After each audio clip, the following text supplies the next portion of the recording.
Good morning, everyone, and welcome to another edition of the Bat Around. I'm your host, Paul Valley. And no, don't adjust your screen. Zach is above my name. Paul's above Ryan's name.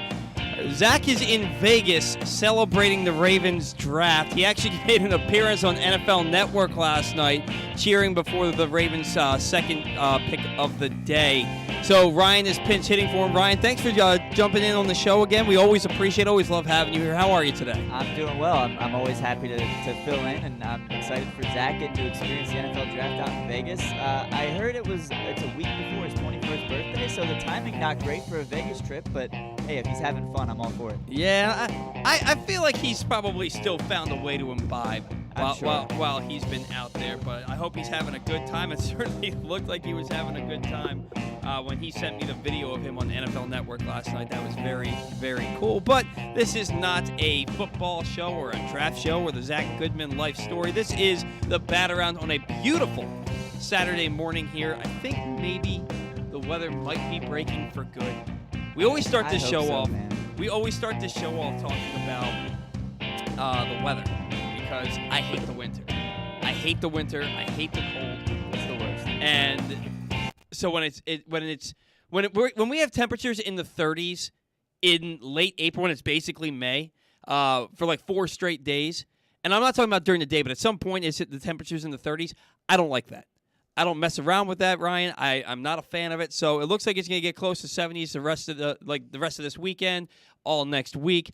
I'm excited about that. That's baseball weather. And speaking of baseball, this is a baseball show, and the Bet Around is brought to you by your local Baltimore Police Department. Join a proud new generation of Baltimore police and make an active difference in your community. You can start with competitive wages, the best in the state, and excellent benefits on day one. Join for good at bpdrecruit.org.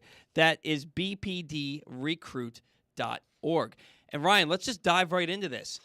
We had Kyle Bradish's Major League debut last night. Finally. And victimized again by some bad defense. Gave up 3 runs, 2 earned in 6 innings. He's only the second Orioles pitcher to go 6 innings. The other one being, Lyles went 6 innings, didn't he?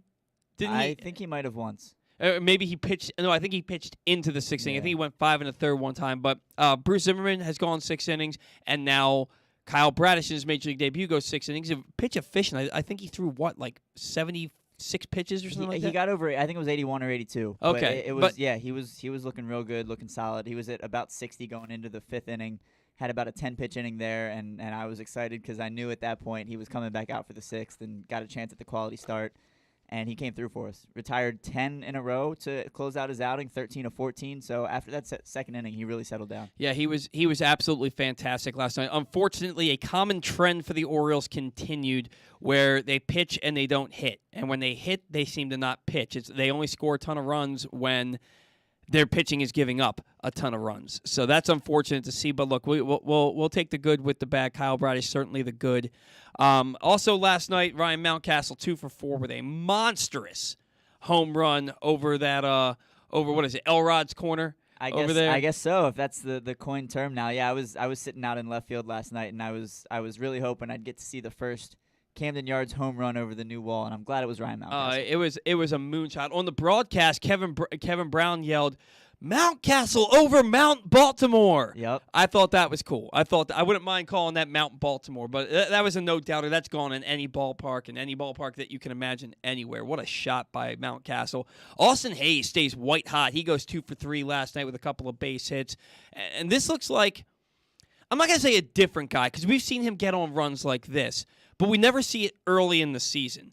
And the start that he's out to, he's hitting 296 now, tearing the cover off the ball. I think I should take a little bit of credit for this because there was a game about 2 weeks ago where they had guys on base, they needed a big hit, and he went up there flailing. And it was just a really, really bad at-bat, and I think he ended up popping out. And I was like, can somebody teach Austin Hayes how to have an at-bat? I remember that tweet. And then literally from the next at-bat on, I think he worked the count for a walk. Then I think he doubled in the final at-bat, and he has been red hot, white hot, blue hot as hot can be, hotter than the surface of the sun ever since then. The last 12 games, he's just mashing. I think he's at like 356 his last 12 games. So that's good to see that continue. Keegan Aiken, Ryan, what the hell has gotten into this guy? He's throwing way too many strikes. I don't know, but I love it. It's great. Usually, if somebody throws that many strikes, it's not a good thing because Right. you're leaving too many pitches in the strike zone. Last night, 37 pitches, 31 balls. I think the 6 balls were a season high for him last night. And yet he goes 2 2/3 scoreless, 1 hit, 2 strikeouts. This dude has found a role. He has found his groove in this Orioles bullpen. And those people that are saying, well, maybe he should get a spot start, no. And you know he will. They're going to give him a spot start at some point. You know that they will, but don't mess with a good thing. If it ain't broke, don't fix it. All the cliches you can think of. Yeah. I am leaving. If I'm Brandon Hyde, I am leaving Keegan Aiken in that bullpen to flourish in this role because right now he's looking like an all-star reliever. He's been fantastic. And, you say that if it ain't broke, don't fix it. I kind of had the same feeling about Tyler Wells coming into the season. He's put a couple good outings out there. Went 5 in his last start, 2 runs, I believe. But Aiken has just been spectacular out of the bullpen. And you know what they say about relief pitchers? A lot of them are failed starters. And Aiken did not have a good role as a starter. So if he can find comfort in this bullpen and continue on this trend, I am all about it because we need guys like that who can contribute in other ways if they're not going to be able to fit in the rotation. Oh, absolutely. And especially with this rotation where you know that right now they have a short leash because it's still early in the season and they had the short spring training. But they're also, a lot of these guys can be ineffective at times. And we saw that last year. And that's why the bullpen started out so well last year and then got completely taxed by the end of May. So if you have a guy that every time every third day when a pitcher can't get out of the 4th or 5th inning, you have a guy that can come out in there and bridge the gap to the back end of your bullpen. That is an important role on a ball club, especially a ball club like this where you need all the help that you can get. So what Keegan Aiken's doing, I don't hate it. I love it. It is absolutely fantastic, and hopefully he can continue that with the strong start to his season. Tyler Nevin, man, that poor guy. Last night, it was a rough one. Yeah, it was a rough game. He comes up with runners on first and second and nobody out, I believe, in the second at bat, and grounds into a double play, and the Orioles don't score. Then he comes up in the next at bat, runners on second and third, and 1 out, and he strikes out. Then he comes up in the 9th inning, has an opportunity to get a base hit, and was it in the 9th inning or was it the 8th inning? There was a guy on base, and if he got I think it was the 9th inning. I think it was the 9th. It was the 9th inning. There was a runner on second base, and he had an opportunity, and he scorched the ball. Hit a seed out to right field that just stayed up and was caught. And just hit it right at Bradley. Yeah. So the story goes. The Orioles end up losing the ball game last night 3-1. A lot of good, a lot of not so good. Rougned Odor made another error. And let's talk about Odor, and let's talk about Chris Owings.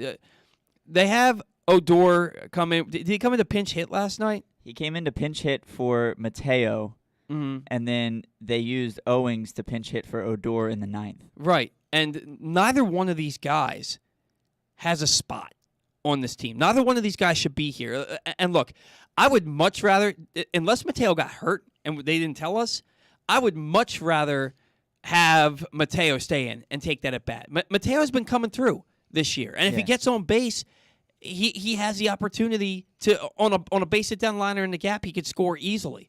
I'd much rather see Mateo get that at bat. Look, Odor was brought in here to hit home runs and play good defense at second base. He has 0 home runs. He has 0 home runs, and he has made error after error at second base. He's looked mediocre at best in the field. Chris Owings is 2 for 15 with 11 strikeouts this year. Why are either of these guys on the team? You can say veteran leadership all you want. You got to lead by example. And the example that they're setting is not one I want anybody on this team following. No. They're not good baseball players. No, they're not. And it was a bases-loaded 2-out situation in which they used Odor to pinch it for Mateo. Righty on the mound, so I kind of get it in that sense, but I'd rather see Mateo just in terms of production. Odor flails at 2 pitches and then watches called strike 3. Mm-hmm. And once 2-3 strikes, you're out. And you can argue that pitch was off the plate, but Odor didn't argue. He looked at it and then just walked away. That pitch is close enough. And, yeah, maybe you're fooled, but you're a big league hitter. You got to find a way to flick that foul. You absolutely have to find a way to flick that foul. And you don't come to in that situation. Can you honestly tell me that Mateo would have done worse? Mateo could have at least done the same, and then you keep those legs in the game. You can't do worse than a 3-pitch strikeout with the bases loaded. Right. I mean, it doesn't get any worse than that. And then Odor comes out the next half inning, replaces Arias at second base, who moves over to shortstop in Mateo's spot, and immediately fumbles a routine ground ball.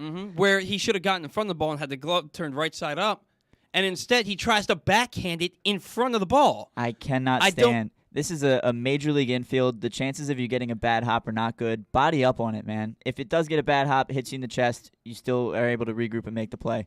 I have no understanding why these guys try to backhand ground balls that are hit right to them. Right, and we saw it twice the day before with Mateo at shortstop. Yeah. And look, I get it. You want to see what you have in Gutierrez and Mateo and Arias.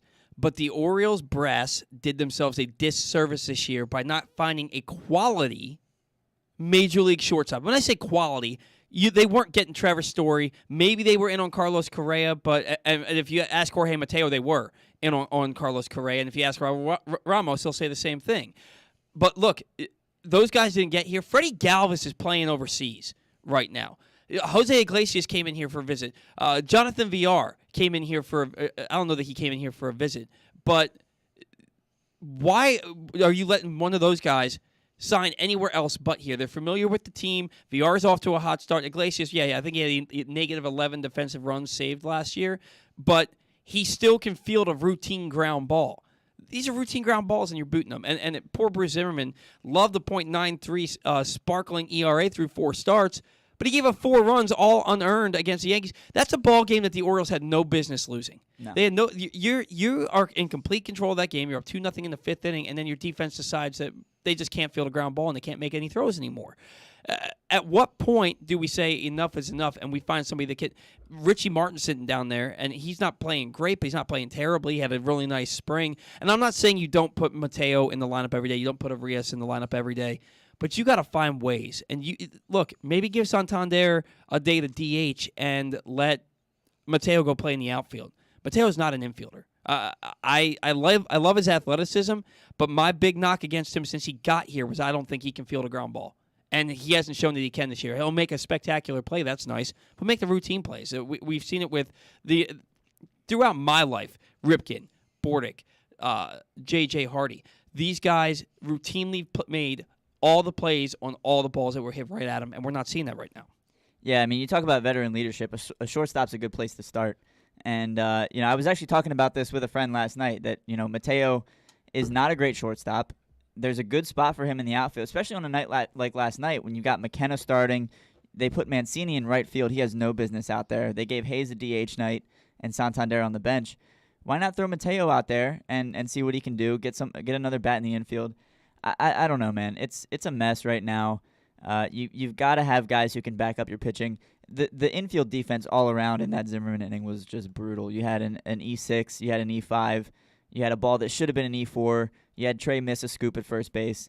It was just poor all around. And when you've got a guy like Bruce Zimmerman who's been off to such a hot start this season, you've got to be able to back him up. And to this point, the Orioles have just completely floundered in the field. Yeah, and I'm glad you bring up Bruce Zimmerman because if we're going to change gears here a little bit, last week on the show, right after literally a minute and a half after the show ended, John Means put out the Instagram post saying that he was having Tommy John surgery. And he did have Tommy John surgery this past week, and it was successful. Hopefully it can be one of the shorter recoveries, and he can be back pitching a bulk of the season next year.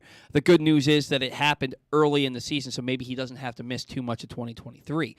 But we have to talk about the fact that Bruce Zimmerman is kind of filling the role, filling the void created by the John Means thing. It'd be nice to have them both in the rotation pitching this well, but at least it softens the blow a little bit. Yeah, and I think the big thing with Zimmerman right now is confidence. Means goes down, and Zimmerman understands, all right, we need a lefty in this rotation. His spot is locked down for the foreseeable future. He's not losing that rotation spot anytime soon. He's locating very well. He's getting a ton more swing and misses this year than he did last year. And I really just think it's a matter of confidence. I think he knows that he's got his spot locked down, and he's pitching like he deserves to be there. And, he needs some defensive help behind him. He's given up, I think, 5 now unearned runs on the season and only the 2 earned with that homer to Rendon. in the 6th inning, which was his, the only Orioles 6th inning outing. 7th inning. That's right, 7th inning. Yeah. But yeah, I mean, it's hard not to like what you've seen from Zimmerman so far. The changeup looks good. The curveball looks good. He's keeping his fastball up in the zone for the most part, and that's what you want from a guy who isn't going to blow you away with his stuff. But I mean, that changeup this year has looked fantastic. Well, and credit him for being able to maybe, and I don't know that you have to swallow pride, but having the foresight and the intestinal fortitude to say, you know what, I can't do this on my own, and going to John Means and saying, hey, can you teach me how to throw your changeup? Because that's what he did this spring, or this off season. And John Means taught him how to throw the changeup, and you've seen that changeup has been absolutely fantastic. I've always loved Zimmerman's curveball. 2 years ago, I was watching a spring game, and I was like, wow, that's a big league curveball. So I look at Bruce Zimmerman, and right now, there are a few people on the planet pitching better than he is. And he's constantly giving you innings. He's giving you length. Love what he's doing. And we're going to talk about this in Orioles banter, so I don't want to steal too much of the thunder of that, but you look at what's coming next. And it's hard not to get excited about what this Orioles team can look like in the second half of the season. Now, some of the guys that are coming next, D.L. Hall and Adley Rutschman. They've been playing up at Aberdeen. Rutschman's been playing. Hall got his first start last night. 4 innings, 2 hits, 6 strikeouts, 0 walks. And he threw 54 pitches. He threw 54 pitches, 36 for strikes. That's a 67% strike rate for you math whizzes out there. The big thing that stood out to me is 0 walks. People have been knocking him. Maybe he doesn't have the command. And he said, when they asked him this spring, he said, there's nothing wrong with my command. I walk guys because I'm trying to get the strikeout. And I love what he said. They asked him after the game, and he said, I wanted to come out here and dominate and let you guys know that I'm coming. I love that. I love that mentality. And we've been seeing all off season posts from him saying, I want to be one of the greatest to ever do it. The confidence that he has, and there's a bit of a swagger in there, coming out there knowing that I can get you out with a curveball, I can get you out with a slider, I can get you out with a 100-mile-an-hour fastball on the paint. This dude is a dude. And again, take it with a grain of salt because he was doing it against high A batters last night. Yeah. But he did exactly what he was supposed to do. He struck out the side in the first inning, 6 strikeouts for the game in 4 innings, kept the pitch count down, 0 walks. That's exactly what you were hoping to see from D.L. Hall. He's probably going up. I'd imagine he'd be in Bowie by the end of the month, or by the middle to end of May is what I mean, because it is the end of the month. As for Adley Rutschman, actually, you know what? Let's talk about D.L. Hall for a little bit. Go ahead. I just want to say I'm going to start using "this dude is a dude." That's a great quote. You can make an argument that D.L. Hall has more potential than Grayson Rodriguez. I really think I've you can. said that in the past. I think Rodriguez is the safer guy right now. I think in terms of floor, Grayson's is certainly a lot higher than Hall's. There's a lot of injury risk, a lot of reliever risk. I think with Hall, he could be a dominant closer, but obviously you want him in the rotation. But in terms of stuff and pitchability, Hall is right up there with Grayson and might be even a little nastier in terms of just his pure stuff. He's a guy I hope we get to see at the big league level at some point this year. I have a feeling they're going to slow roll with him a little bit, let him get acclimated to pitching for a full season, whatever level that may be at. But, yeah, this dude is a dude indeed, and it's exciting to see all the confidence, all the swagger. He's got the hair. He's a guy you want in the rotation for the next decade, and man, I'm excited to see what he can do against major league level pitching. Yeah, man, and we saw him a little bit against the Phillies in spring training. 15 pitches, 2 strikeouts, touching 100. He has been, and here's the thing: people talk about him being injury prone or having the injury history. He's had 1 injury. He had the 1 injury. He ramped up to 90+ innings in 2019. 2020 there was a natural progression for him. 2020 there's a lost season. He got work at the alternate training site, but it's a lost season. 2021 he comes out there and you can tell he's probably overthrowing, trying to get the strikeout, trying to prove that he belongs in the big leagues, and he wears out his arm with the elbow strain or the elbow it was tendonitis. I think so. A stress reaction in his in his throwing elbow, and basically that's what happens when you're overthrowing. He has 1 injury, and people are like, he has the injury history, and we're concerned about it. No, he doesn't. Plenty of guys have gotten hurt 1 time. Yeah. and then they'll be fine. And that's not to discredit you. No, it's a common thing. Everybody seems to think that this is a Nolan Reinhold of pitching, and it's like, no, he's had one injury in his career. Yeah, no, I completely agree with you, and I don't mean to say that Hall is an injury risk, but I think there is injury risk with any pitcher who has a previous arm injury. There's always the concern that it might flare up at some point and cause more concern later down the road. But, as a pitcher, you're healthy until you're not. Yeah. And so if he can put this one behind him and prove that he can build his arm up for a full season, then, yeah, that injury risk that you might associate with him goes away completely. Yeah, and credit to the Orioles. They don't mess around with these things. You look at Adley Rutschman, and we're going to talk about him in a second here. Adley Rutschman had the tricep strain, and they said originally this is a 2 to 3 week injury. It was 6 weeks. It was 6 weeks. More than that. It was 6.5 weeks before he finally got into a baseball game after the injury. And why? We're sitting there, why do we have no updates? Now everything's gravy because he's playing, and he's playing fairly well. He has a couple of hits. He's hitting .250, but he's got 2 walks down there at Aberdeen. Even his outs have been loud. Yeah, and he hasn't struck out right at any point. He's had 10 plate appearances, and he's had 0 strikeouts. And you look at that, and so you're not thinking about the triceps injury anymore. But when he was in the middle of it and he's not playing, we're not getting great updates other than things are going really smoothly. How smoothly can they be going? This is taking twice as long as you said it would. But then you look at it, and you look at a guy like DL Hall, and they said, we're going to shut him down for a few weeks here. He was shut down for the rest of the season. Adley Rutschman, we're going to shut him down for 2 to 3 weeks. He was shut down for 6. They want to be sure that this doesn't happen again. Now, look, other things can happen. We just saw it with John Means. The issue's always been with the shoulder, and now it's the elbow, and he had to have Tommy John surgery. But the Orioles slow play these things so that these guys can come back from injury, come back effective, and not have to deal with it again. And I have to credit them because right now, DL Hall, from what we saw in spring training, what we heard he looked like down in extended spring training, and what we saw last night, looks like that guy. And if he continues to pitch like he did last night and get the length and the pitch efficiency, those whispers of, is he going to be a reliever? Is he the next Josh Hader? They kind of start to dissipate. And you're looking at a guy who maybe this guy is in your rotation. Now, I'm with you. I'd like to see him at the Major League level this year, but I don't know that we're going to see him before August at this point because I'm looking at it, and how many starts is he going to get at Aberdeen? How many starts is he going to get at Bowie? I think he's going to get a lot of starts at Bowie before he ever moves up to Norfolk. Now, are they like their guys to go to each level, and they like their guys to have success at AAA before they get up to the major leagues? Yeah. Some guys are different breeds, and they don't need AAA. I think Grayson Rodriguez and DL Hall might be 2 of those guys. We'll see. No matter what level you are, it's hard to hit a 100-mile-an-hour fastball that moves. That's true. Guys, this is usually the time when Stan the Fan Charles is on the line with us. However, Stan and his wife had other plans today, so Stan's taking the week off. But I do want to remind you that the hardest working man at Press Box has 2 great shows for you every week. Every Monday night, Stan and former Orioles pitcher Ross Grimsley visit with a different guest from the world of baseball. And every Thursday night, Stan and Gary Stein chat with a different newsmaker from the world of sports. This week, Stan and Ross caught up with Aberdeen Ironbirds general manager Jack Graham about the team's big week. He had Thursday off with Gary because the NFL draft. But you can find the show with Stan and Ross under the videos tab at facebook.com/PressBoxSports or at PressBoxOnline.com/video on Monday. We say you won't want to miss it.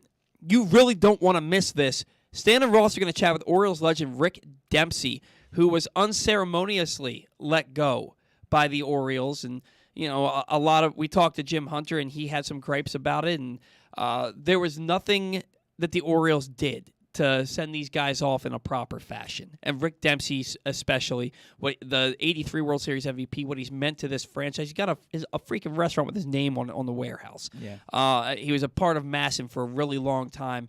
And he's just gone with just an announcement made over the internet. You don't really, and in a press release. I felt like he deserved better, and so Stan and Ross are going to talk with him on Monday night, and hopefully we'll get something from Rick, and hopefully there's no bad blood there. Speaking of bad blood, your segues have been excellent lately. Well, they just happened to work out that way. It's like I prepared. You had a great one on our show the other night too. Oh, I forget what it was, but I continue. appreciate that.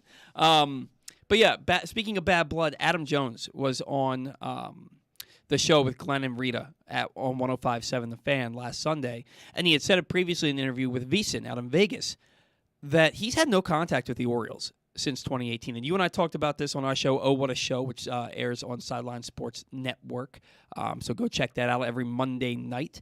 We talked about this, and the Orioles claim it was just an oversight, and that it was nothing personal. They just thought they weren't sure that he was done playing in Japan, and I heard rumors that maybe they didn't have his correct number. Maybe he had changed his phone number, but it wasn't anything. Apparently, Adam Jones seems to think that the Orioles are holding a grudge with him because he wouldn't accept the trade to the Phillies in 2018. And the Orioles are saying, no, that's not it. We had every intention of reaching out to you, but we just hadn't done it yet, and we weren't sure what your playing plans were. Either way, this is one of the most important players in the history of this franchise. The only reason his number hasn't been retired is because the Orioles didn't win a World Series when he was here. I get that he's not a Hall of Fame player, but what he meant to the community, what he meant to the team, the fact that he was the face of the turnaround when he got here, he was the centerpiece of that Eric Bedard trade, and then he gets here and he performs the second he steps on the field, and he's the face of a turnaround where the Orioles won more games than any team in baseball for 5 years, or any team in the American League for 5 years. And the fact that they haven't talked to him in 4 years, it's egregious. It's unacceptable. And first, I want your opinion on that, Ryan. To me, this guy means he was the heart and soul of your team, and to just not talk to him, how does that happen? I mean, if he changed his number, sure, send him a DM on Instagram. Like, right. There are so many ways you can reach out to Adam Jones. He's very active on social media. You can find this guy, and you can get in touch with him. It's very frustrating, and like you said, we talked about this on Oh What a Show the other night. He was the face of the franchise. He's a super important player, and there's absolutely no reason that he shouldn't be the first phone call to try to get him into Camden Yards for the ceremony. He meant so much to this team. He turned our franchise around, arguably, and yeah, I mean, if I were him, I'd be pretty angry too. Yeah, he's well within his right to be frustrated. Now, there were a lot of people on Twitter the day that all this news was put out to the public, saying, "Oh, screw you, Mike Elias." No, this is an ownership thing. There's a very good chance that Mike Elias has not met Adam Jones. Oh yeah, Jones was gone by the time. 100% chance he's never met him. Yeah, Jones was gone by the time Elias was hired.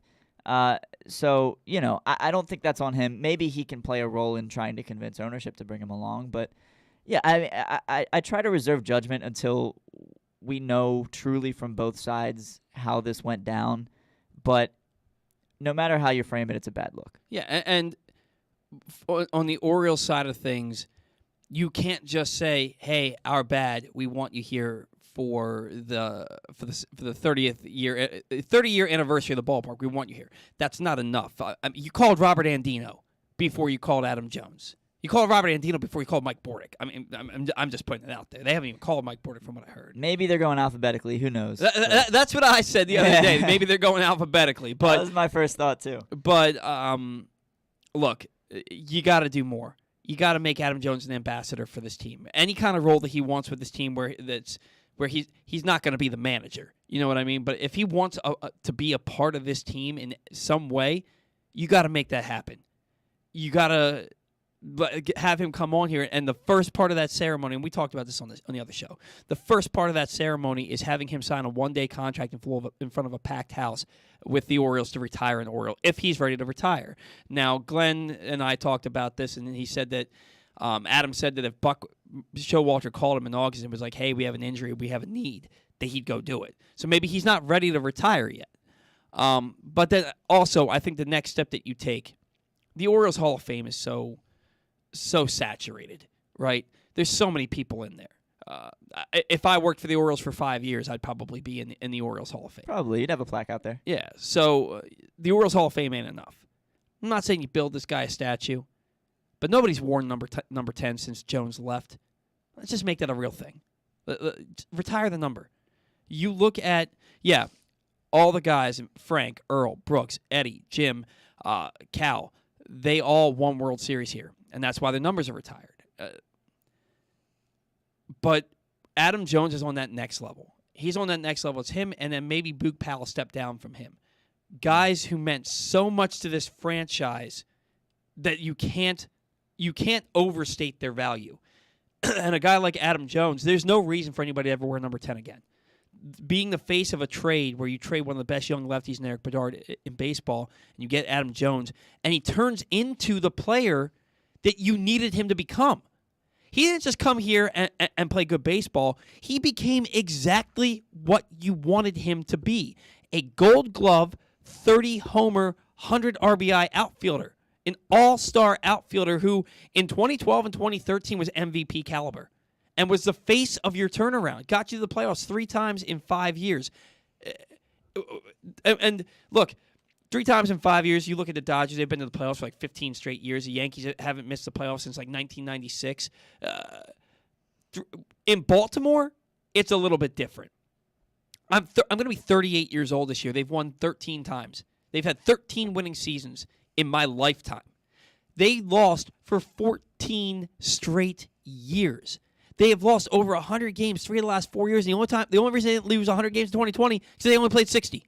They were going to lose 100 games that year. Yep. No doubt about it. What Adam Jones meant to this community, his charitable work, just being out there in the community, really just soaking up Baltimore and letting Baltimore soak him up in return.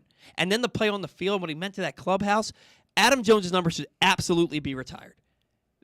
In my mind, there's no doubt about that. And if the Orioles call him and say, hey, we want to sign you to a one-day contract and have you retire an Oriole, and we want to retire your number, do you think Adam Jones is still going to hold ill will against this team, or do you think he's going to be honored? Honored, absolutely. I think he has to be.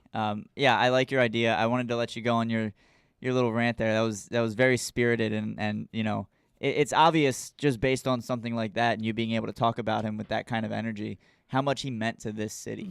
Mm-hmm. You know, Adam Jones was the Oriole while Joe Flacco was the Raven, and it all, you know, what he meant not just on the field but outside the community, the way he carried himself with the media. You know, on social media, he was always engaging, always interacting with fans. That's the kind of guy you want, independent of how he performed on the field. But when you take all of that into consideration, I think he's right up there with the numbers who are retired. And, oh, absolutely. Yeah, he's got to be in consideration for that. And if the Orioles really do think they screwed up here and want to mend things with Adam Jones, that's absolutely the way to do it. Yeah, I don't think there's anything that they can do short of that. Now, chances are they come up short of that. Because somebody in that front office, maybe somebody in ownership is going to say, we retire numbers of world champions. Get rid of that. Get rid of that mentality. Look at the Yankees. The Yankees, I mean, sometimes they go a little overboard. Retiring Paul O'Neill's number, like, you don't need to retire Paul O'Neill's number. I get it. He was a really good, hard-nosed baseball player, and he was part of 4 world champions. But you don't need to retire his number. But he's going to be out of numbers soon. Yeah, I know, right? What are they going to wear? Triple digits? I think the lowest number they have available is 14. Really? I believe so. That's insane. Yeah. That's insane. Well, but that's also because back when the Yankees were playing, I think they were the first team to institute team numbers, because what they did was the number on your back was the number, I think, of the position that you played, or where you hit in the order. So that's why, like, Babe Ruth was, Babe was 3, Gehrig was 4. Yeah, that's DiMaggio what it was. 5. Yeah, it was where you hit in the order. So that's why they have all these low numbers retired, and then Derek Jeter, number 2. He was Derek Jeter, number 2. Derek Jeter. Anyway, that's the nicest thing you'll ever hear me say about Derek Jeter, by the way. But look, he wore number 2. Anything that's not negative about Derek Jeter. I don't hate the guy. I'm just not. I could do a whole show on why Cal's better than Jeter. Yeah. I could do a whole show. But I could do a show on why J.J. Hardy's better than Jeter. If I really wanted to. Maybe in a couple weeks we'll do that. We'll have you back in studio, and we'll do the why everybody's better than Derek Jeter 2-hour edition of the Batter On. We got to catch our first break. Today's show is brought to you by the Live FanDuel Sportsbook at the Live Casino and Hotel in. Is it? I don't have a read for that. Can you hand me that binder? I absolutely can. Oh, I do. I'm sorry. I do have a read for it. It's just a different one than what it usually looks like. The best place to be for the rest of the draft, the NBA playoffs, and all of the big upcoming events is the FanDuel Sportsbook at Live Casino and Hotel Maryland. Bet on every sport with 61 self-service kiosks open 24/7 and watch all the action from the best seat in the house. There are some huge fights coming in May, including UFC 274 and Baltimore's own Gervonta Tank Davis taking on Rolando Romero. Reserve your spot for both events right now by emailing events@sportsocialmd.com. We got to catch a break. When we come back, Ryan is going to take the reins of sounding off, and then we're going to talk to BaltimoreBaseball.com's Rich Dubroff. That and more coming up on the Bat Around.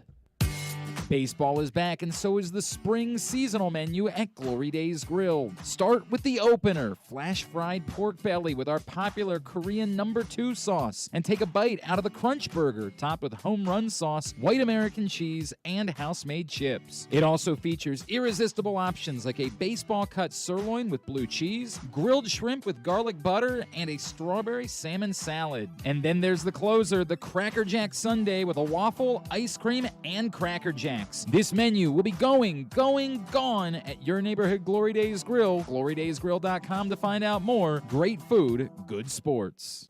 Hey guys, it's Paul Valley, and there's a new era of Glenn Clark Radio as I've joined Glenn every weekday from 10 a.m. to noon. There will be some changes, but what won't change is the absolute best daily discussion of Baltimore sports. He's Coach Kevin Willard. Glenn, thanks for having me, and great talking to you. New Baltimore Ravens wide receiver, Rashad Bateman. Thank you, I appreciate it. He is outfielder Cedric Mullins. Thank you guys for having me. Trey Mancini. Thanks for having me on, guys. Mr. Marcus Williams, who's now with us. Man, appreciate it. Happy to be on. Happy to talk with you guys. Ravens kicker Justin Tucker. Thanks for having me. Adley Rutschman. Absolutely. Thanks for having me on. John Angelos. Thanks a lot. Good to be with you. Ryan Mountcastle. Thanks for having me on, guys. Marlon Humphrey. Thank you.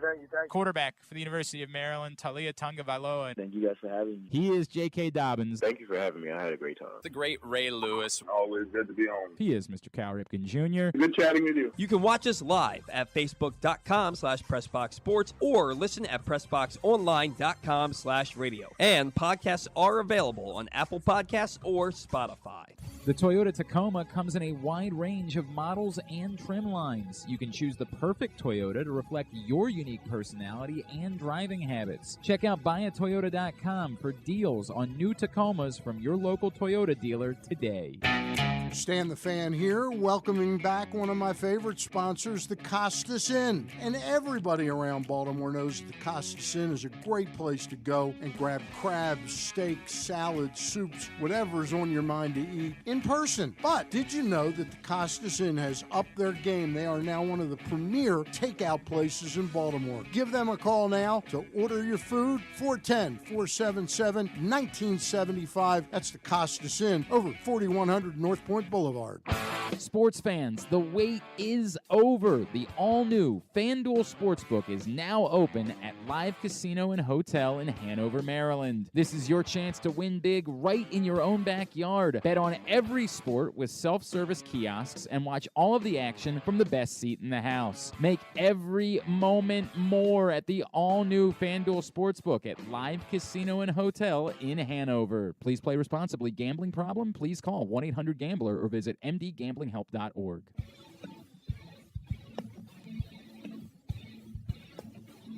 All right, welcome back to the Bat Around. Well into hour number one of the program today. Today's show is brought to you by your local Toyota dealers.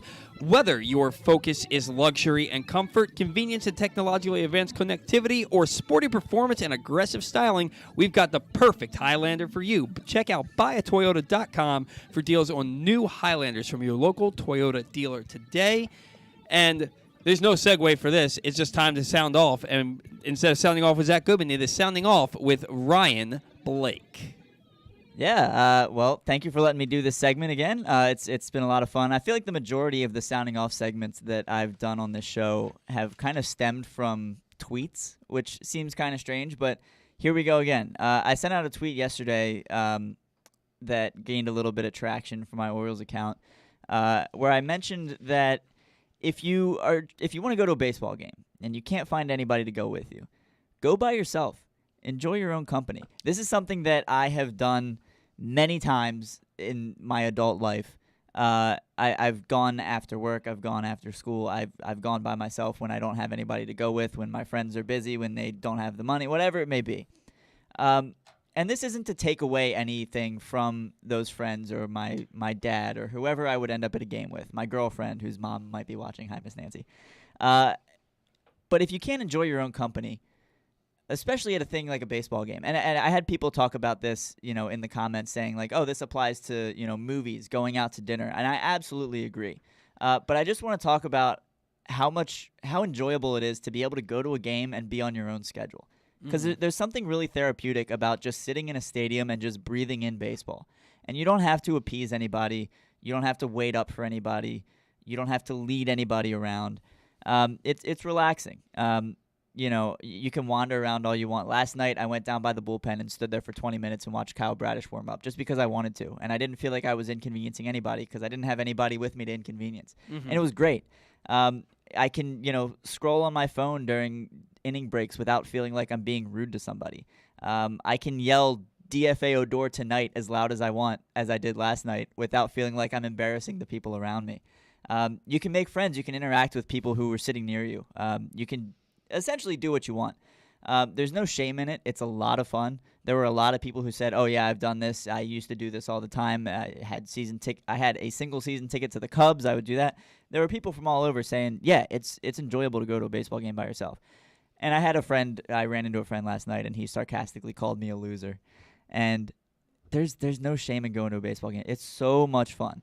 And that's really all I wanted to talk about was if you've never done it before, I think you owe it to yourself to go to a game by yourself and do what you want to do.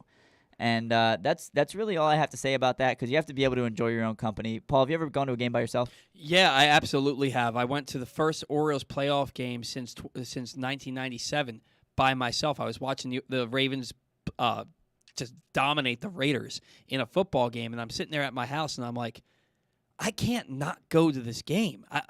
How can I be the Orioles fan that I say I am and then not be at the first playoff game in 15 years? So I immediately left the house. I went down to the light rail in Timonium. I bought my ticket while I was on the light rail. It was $100, and I got one club level seat for $100 for a playoff game, that's not bad at all. Which was awesome. And then I get down there, and I thought I was going to miss first pitch. I didn't miss anything because there was a 2-hour rain delay to start the game. So not only did I get a club level ticket, I got to watch Tom Brady face off with Peyton Manning in the 4:00 game, the entirety of the game from the club level while I was waiting for the Orioles game to start. I was thinking about going to the Ironbirds game tomorrow by myself if Rutschman is still going to be there. If he's going, he'll still be there. But if he's going to play tomorrow, I golf by myself. I've gone to the movies by myself. The other day, 2 days ago when I had to do the draft show here, I didn't want to go home because it's a 45-minute drive. I didn't want to keep making that drive in one day. I went and played golf by myself. I went bowling by myself, and then I came back and I did the show. My dad taught me a long time ago to learn to appreciate your solitude and get to know yourself. It's you know what so I mean? important. Yeah, it's really important, and it's, like you said, at times it can be therapeutic. So I'm 100% with you. Like I said, if Adley Rutschman's in the lineup tomorrow, there's a good chance after my baseball game I'm heading to Aberdeen, and I'm catching an Ironbirds game by myself, and I have no qualms about that. Yeah. I'm going to go ahead and get Rich Dubroff on the line while Ryan pays a bill for us. Sure. So Pressbox's Glenn Clark Radio is the definitive place to find the best daily discussion of Baltimore sports. Watch the show every weekday from 10 to noon at youtube.com/pressboxonline or facebook.com/pressboxsports. Or listen at pressboxonline.com/radio. With podcasts available on iTunes, Spotify, or anywhere you get your podcasts. You never know who might pop up on Glenn Clark Radio. This week, the guys caught up with Hall of Famer Cal Ripken, former Ravens receiver Torrey Smith, Orioles pitcher Spencer Watkins, and Tyler Linderbaum's Iowa head coach Kirk Ferentz. Find those interviews and more in the Glenn Clark Radio Week in Review feature right now at PressBoxOnline.com. Lovely job, as always, Ryan. And the next guy does a lovely job every day for BaltimoreBaseball.com. Just wrote an article recently about Brendan Hyde's, the revelation that he is still going to be under contract with the Orioles through at least 2023. He is Rich Dubroff, and he is live with us now on the Bat Around. Rich, good morning. How are you today? I'm great, guys. How are you? We're doing really well, and we're always pleased to talk with you. You've been quite the friend to the show over the last couple of years, so we appreciate your time as always. Let's dive right in here. Orioles lose a ball game last night, Rich, 3-1, and there was some good, there was some bad. Tyler Nevin, that poor guy, he comes up with guys on base a couple of times, grounds into a double play, strikes out. Orioles end up losing the ball game by 2 runs. Why does it seem like this team can only hit when they can't pitch and can only pitch when they can't hit? Yeah, it's kind of strange. They haven't really gotten into any kind of a groove. It seems. I know doesn't sound very scientific, but I've watched most of the games in person. I wasn't on the West Coast, but it just seems like you can't really get a feel for this team. You know. And I think that the lower half of their batting order seems to be, and I know this is no great revelation, but just seems, kind of empty. It does. It absolutely does. You look at Chris Owings coming in to pinch hit for Rougned Odor, and you're damned if you do, you're damned if you don't. Owings, he's 2 for 15 this year with 11 strikeouts. At what point, Rich, do we say, okay, these guys aren't the players that we needed them to be? I know it's still early, but at what point do you start getting guys like Richie Martin or Jahmai Jones or Rylan Bannon up here and giving them the opportunity to go up there in those situations? I think soon, but I think it's going to be very interesting. After tomorrow's game or before Monday's game, the rosters are going to be cut from 28 to 26 players.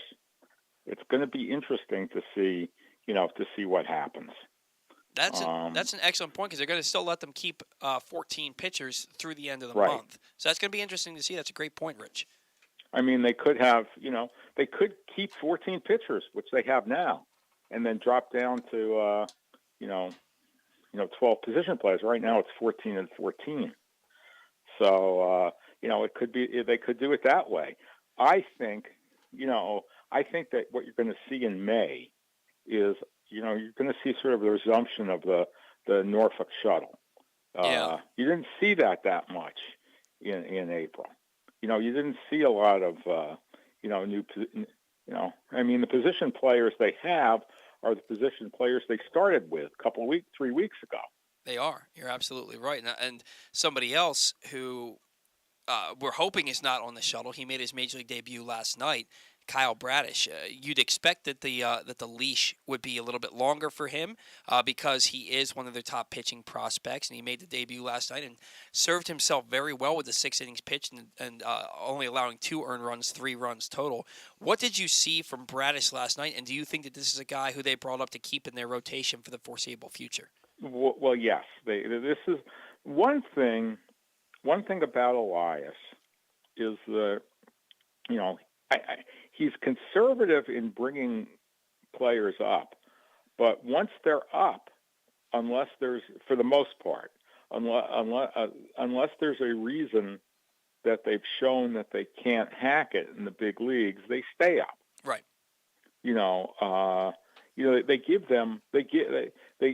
Yes, they're second tier guys. I mean, they're guys, Zach Lothar and Alexander Wells, and before this year, Keegan Aiken.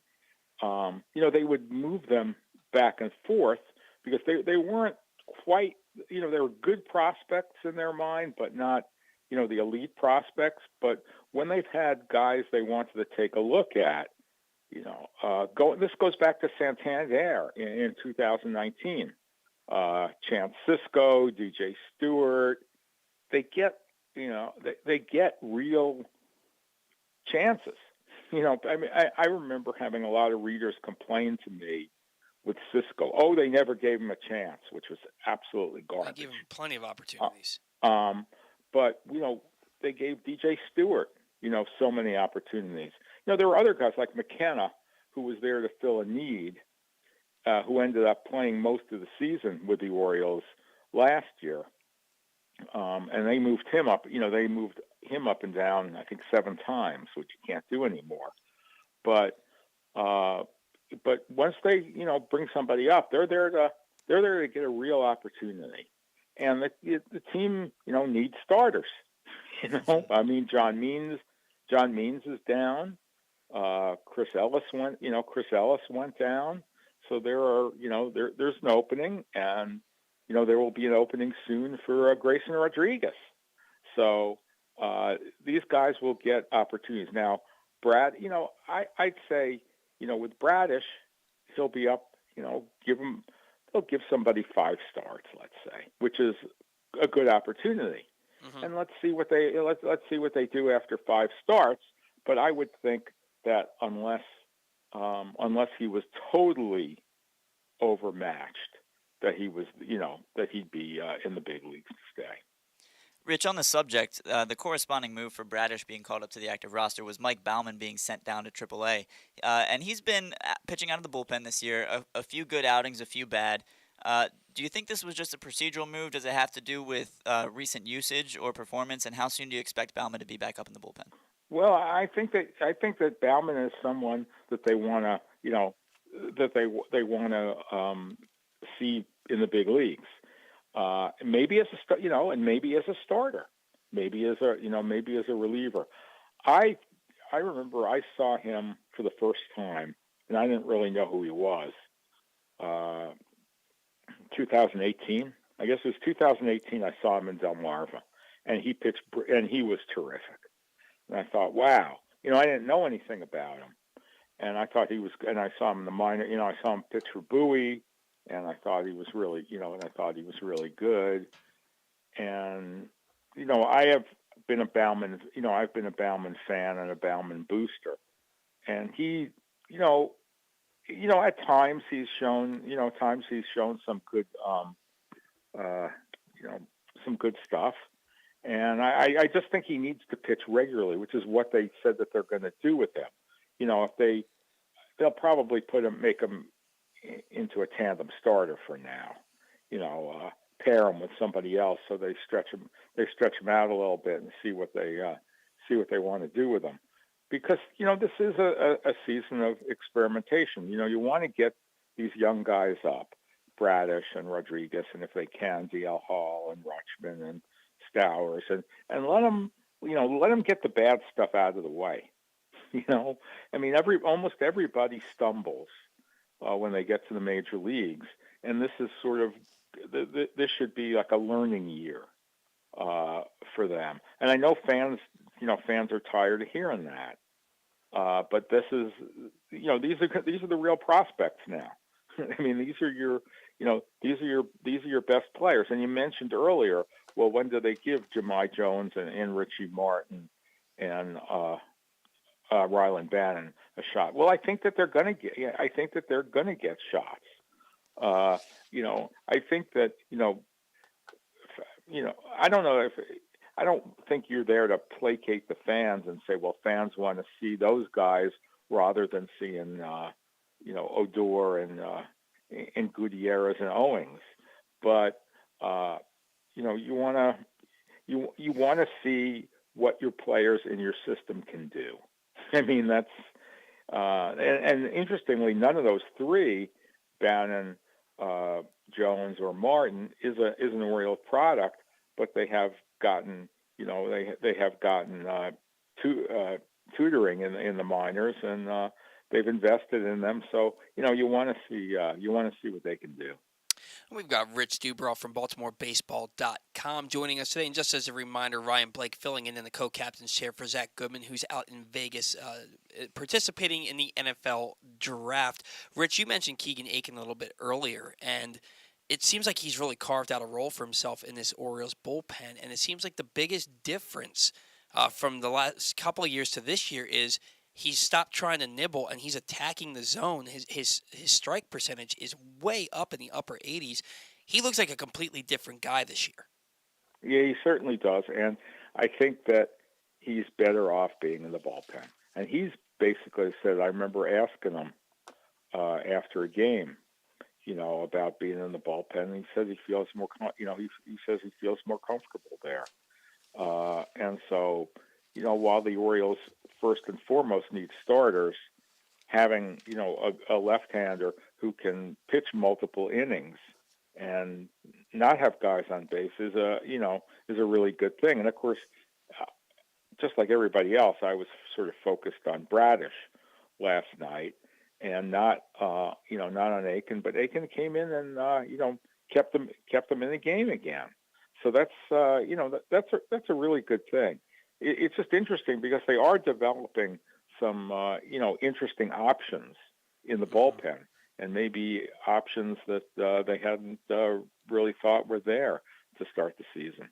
Yeah, it seems like a lot of these guys that we were nervous about when they traded Sulser and Scott have really stepped up and provided the Orioles some really solid innings for them. And you look at a guy like Bruce Zimmerman providing solid innings in that starting rotation. You mentioned the lefties. He's another left-hander who kind of softens the blow a little bit from John Means. Apparently he learned his changeup this offseason from John Means. What are you seeing from Bruce Zimmerman that has turned him into, early on, one of the best pitchers in the American League? Yeah, it's just it's again that confidence. I think that had he not been hurt last year, he would have, he would have turned into, a pretty solid start last year. I think the injury really, he was sort of the best of what they had when it came to, when it came to the younger starters last year, and it's just interesting because when they acquired him in that Gosman trade, it was sort of, they got this local guy, and this local guy these local guy stories get old real quick if they don't perform. Yes, they do. They absolutely do. I mean, at first it's great. I mean, I remember, several years ago they had Steve Clevenger, right, and the pride of Pigtown, and that was really good until until Clevenger didn't really produce at the plate or behind the plate. Well, they turned him into Mark Trumbo, though. Yeah, they turned him into. Yeah, they got Mark. They did get Mark Trumbo for him, but that's sort of he's been a real bonus.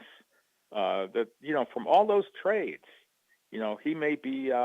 It looks like he's the best player that they got from all those trades they made in 2018, and I don't think that's something that anybody would have predicted.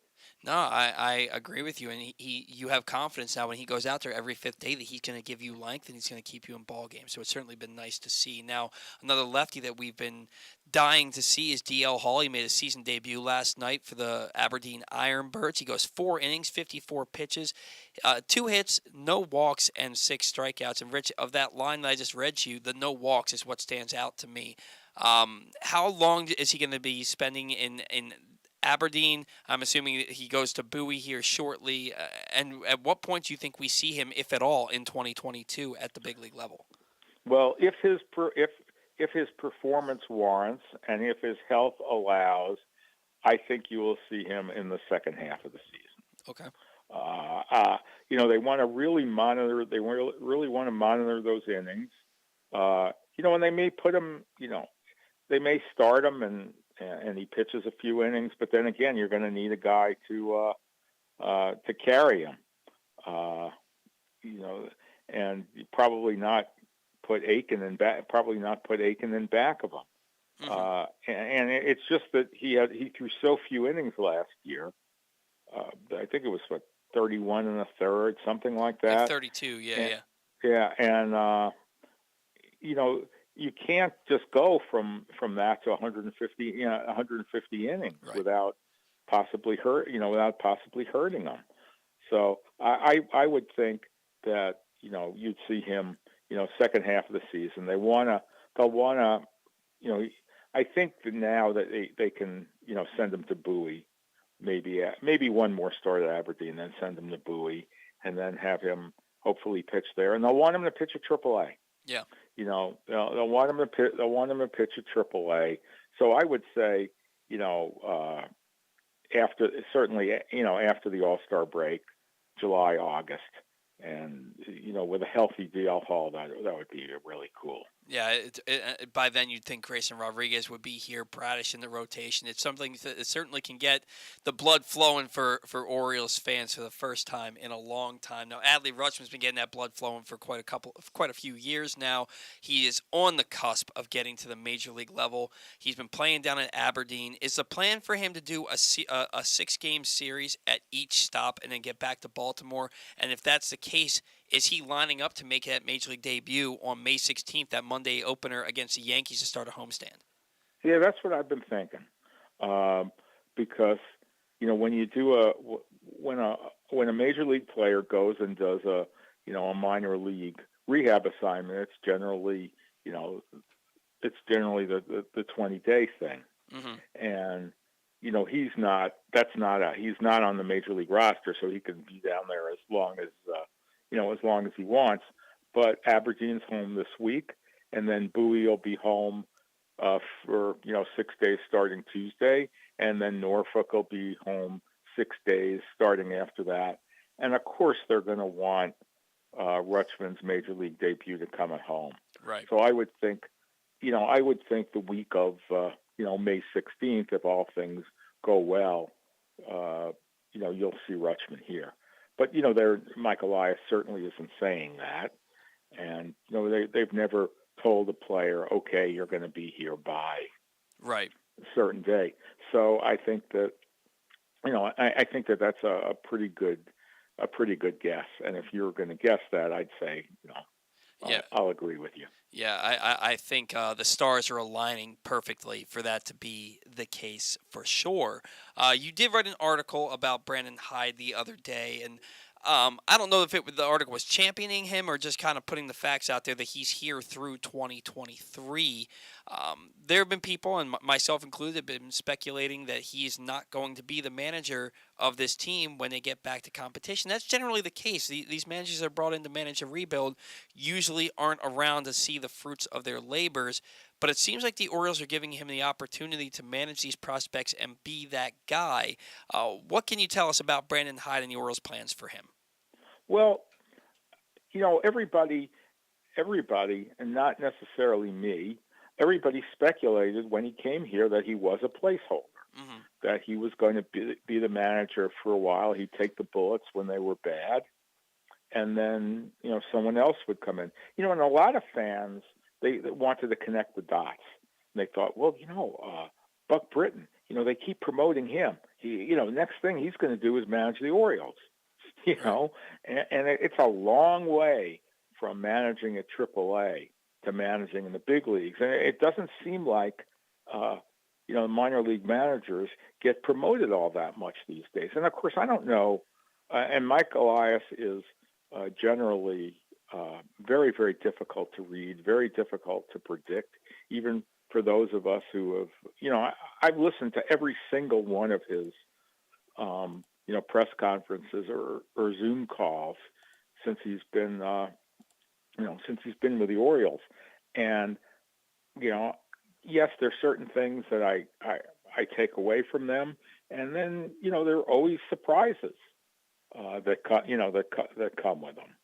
So, I like Brandon Hyde personally. I like Brandon Hyde a lot, but I don't see, fans who say, oh, well, he can't manage the bullpen, or I haven't heard that as much this year, or they play fundamentally poorly, and they played fairly well on defense until that, 5-error debacle on Thursday. So I'd like to see how he does with with better players. He does not seem traumatized by all the losses, which he seems very, very strong. And he doesn't really, get as down as you might expect. So I think that if you said, well, was I throwing out the facts that he was just going to be here, or was I championing him? Well, I would put myself in the boosting Hyde, because I think that it's a good move. I think that, firing coaches and managers in sports lots of time is just looking for a scapegoat or showing that you're doing something. A lot of times, you sort of have to because, you want to show the fans that you're doing something. Or, lots of times managers do get stale. And I'm around Brandon Hyde, a lot. I'm around him every day in spring training and then during the regular season. And he doesn't seem to be, he doesn't seem to get down and stuff. The losses are very, very difficult for him. And then, last year they had those two horrible losing streaks. Yeah. And already they've lost 5 games in a row. But and this is not going to be a good team. You could see another 100-loss team, but I don't see if they went and they put Buck Britton in here, it wouldn't be any different. What might be worse? Yeah. I mean, the thing is, Hyde was a coach for a team that won a World Series, and he knows he's been through that grind, and he was never a major league player. He was never a major league manager before. I understand that if you wanted to bring in, a more experienced manager who maybe had been in the postseason. I mean, they have Freddie Gonzalez on staff, and Freddie Gonzalez has been, in the postseason a couple of times. But Brandon's already here. Brandon's gone through this stuff and seems to have adapted real well. And once they get some better, more all-around infielders, I'm really looking for it. Well, like all the fans I'm looking forward to seeing Rodriguez and Hall and Rutschman play all the time. I'm looking forward to seeing these young infielders get up here in a year. Absolutely. See how Gunnar Henderson and Westberg and Joey Ortiz. They have some really interesting guys. I saw Bowie play. I guess not yesterday, but the Friday night before, and it was just really intriguing seeing these good players. And I saw a lot of them in spring training. And and all the time I've been around this team as a writer and as a fan, I've never seen a group like this. So I'm going to be intrigued to see, how well they play once they finally get to the major leagues. Absolutely. And again, we have Rich Dubroff from BaltimoreBaseball.com joining our show today. And Rich, one final question, and we do appreciate you taking an extended segment with us today, but I can't let you go without asking you about Adam Jones. And Adam Jones came out and basically said that he has had no contact with the Orioles since he left at the end of the 2018 season. They contacted Robert Andino before they contacted him about the 30-year anniversary ceremony for Camden Yards. What do the Orioles need to do to mend these fences? Well, they need to, they're basically hurting themselves because here's the most popular and best player that they have had in the last 20 years for an extended period of time. I mean, Machado was the most skilled player, right. But Jones was there. Jones was there for 10 years, and he connected so well with the fan base. And one thing that never gets talked about with Adam Jones is the increase in black fans who go to Oriole games since Adam Jones came to the Orioles. That's a great point. And he and I talked about it a number of times, and why I know why I know why there is some tension there. And the Orioles need to embrace they embrace their far distant past, but they need to embrace the not so distant past too. Yeah. And as I said, I think everybody knows why this gulf exists, and it shouldn't. And look, I am a big Adam Jones fan personally and professionally. I got to know him and cover him for a long time, and he was just a great player on the field, and really important off the field, and gave a lot of his time and money to very, very important causes. And you can't just say, oh well, we have Ryan Mountcastle and we have Cedric Mullins now. you have to grow into that. You can't, when Adley Rutschman comes, people have to get to know these players. And Jones was very approachable by fans off the field, and other, the players are going to have to learn how to do that. And not all of them necessarily can. Some of them can be really great players on the field, but not necessarily accessible off the field. And that's also not necessary. You're just paying players for them to produce on the field. But Jones was a great Oriole on the field and a great asset to the community off the field. And the Orioles are certainly need to do whatever it takes to make sure that he feels like he's welcome with this team whenever he wants to be. So I think that will go a long way towards mending some fences there. So, Rich, what do you have coming up on BaltimoreBaseball.com for us? Well, we have coverage of the Orioles. Every day we have minor league coverage, and we have a young new writer for the Orioles that who'll be appearing in our pages on our site occasionally. And you sharp-eyed fans noticed that he was covering Rutschman's debut in Aberdeen, and that's a young fellow named Peter Schmuck, who was a legendary sports columnist and Orioles writer for the Baltimore Sun for 3 decades until he retired from the Sun, and now he's going to be with us, and I am overjoyed. Oh, I am too. I love Peter Schmuck. I can't wait to read his stuff.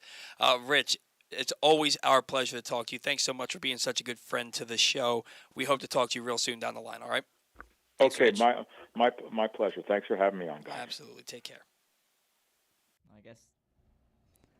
I guess the Schmuck didn't stop there. Yeah. I thought that he was coasting into retirement out there on the West Coast, but apparently this 400 losses in 4 years Orioles team just had him coming back here and having to be a part of everything. So.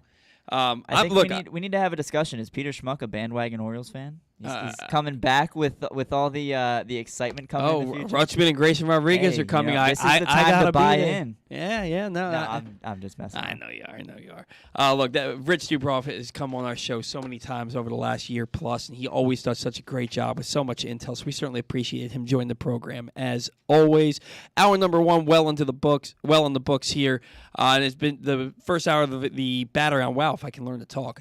The first hour of the bat around has been brought to you by your local Baltimore Police Department. You can join a proud new generation of Baltimore police and make an active difference in your community. I mention this every time I do this read. They have the highest wages in the state, and they have excellent benefits from day one. Join for good at bpdrecruit.org. We got to get a break. When we come back, we're going to get to the payoff pitch around the league and Orioles banter. That and more coming up on the Bat Around. Baseball is back, and so is the spring seasonal menu at Glory Days Grill. Start with the opener, flash-fried pork belly with our popular Korean No. 2 sauce, and take a bite out of the Crunch Burger, topped with home run sauce, white American cheese, and house-made chips. It also features irresistible options like a baseball-cut sirloin with blue cheese, grilled shrimp with garlic butter, and a strawberry salmon salad. And then there's the closer, the Cracker Jack Sundae with a waffle, ice cream, and Cracker Jack. This menu will be gone at your neighborhood Glory Days Grill. GloryDaysGrill.com to find out more. Great food, good sports. That first sip. That first bite. Start your day off right with a delicious breakfast at Royal Farms. Choose from a fantastic selection of fresh Royal Farms breakfast sandwiches and top it off with a rich hot cup of the freshest coffee in the world. At Royal Farms, breakfast is available day and night. It's the freshest breakfast in the world. Real fresh, real fast. Royal Farms. The latest edition of Press Box is available now. On the cover, Luke Jackson profiles Orioles catcher Adley Rutschman, diving into where his passion for baseball and for catching comes from and how he uses that passion to elevate those around him in the Orioles organization. Also inside, Bo Smolka takes a look at how the Ravens' 2021 draft picks can make progress in year 2, and Glenn Clark offers a very unique tribute to former rival Mike Krzyzewski that all Maryland fans can appreciate. Press Box is available for free at over 500 area locations, including 60 Royal Farm stores, and you can always find the entire edition, as well as the best daily coverage of the Orioles, Ravens, and Terps at PressBoxOnline.com. Stan the Fan here, welcoming back one of my favorite sponsors, the Costas Inn. And everybody around Baltimore knows the Costas Inn is a great place to go and grab crabs, steaks, salads, soups, whatever's on your mind to eat in person. But did you know that the Costas Inn has upped their game? They are now one of the premier takeout places in Baltimore. Give them a call now to order your food, 410-477-1975. That's the Costas Inn, over 4100 North Point Boulevard. Answering Baltimore's calls for help, running in when others run away, working together toward one shared vision for a thriving city. That's your Baltimore Police. But the department needs more good people, people like you. Join a proud new generation of Baltimore Police and make an active difference in your community. Start with competitive wages and excellent benefits on day one. Join for good at bpdrecruit.org.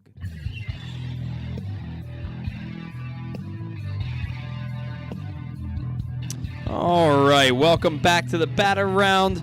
The second hour of the Batter Round is brought to you by the FanDuel Sportsbook at Live Casino and Hotel Maryland. It's the best place to be for the rest of the draft, the NBA playoffs, and all of the big upcoming events. You can bet on every sport with 61 self-service kiosks that are open 24/7 and watch all the action from the best seat in the house. Important to note, the kiosks are open 24/7. The FanDuel Sportsbook closes at 11 every day. On the weekends, it closes at midnight. There are some huge fights coming in May, including UFC 274 and Baltimore's own Gervonta Tank Davis taking on Rolando Romero. You can reserve your spot for both events right now by emailing events@sportssocialmd.com. That's sportssocialmd.com. And now it is time for the payoff pitch around the league.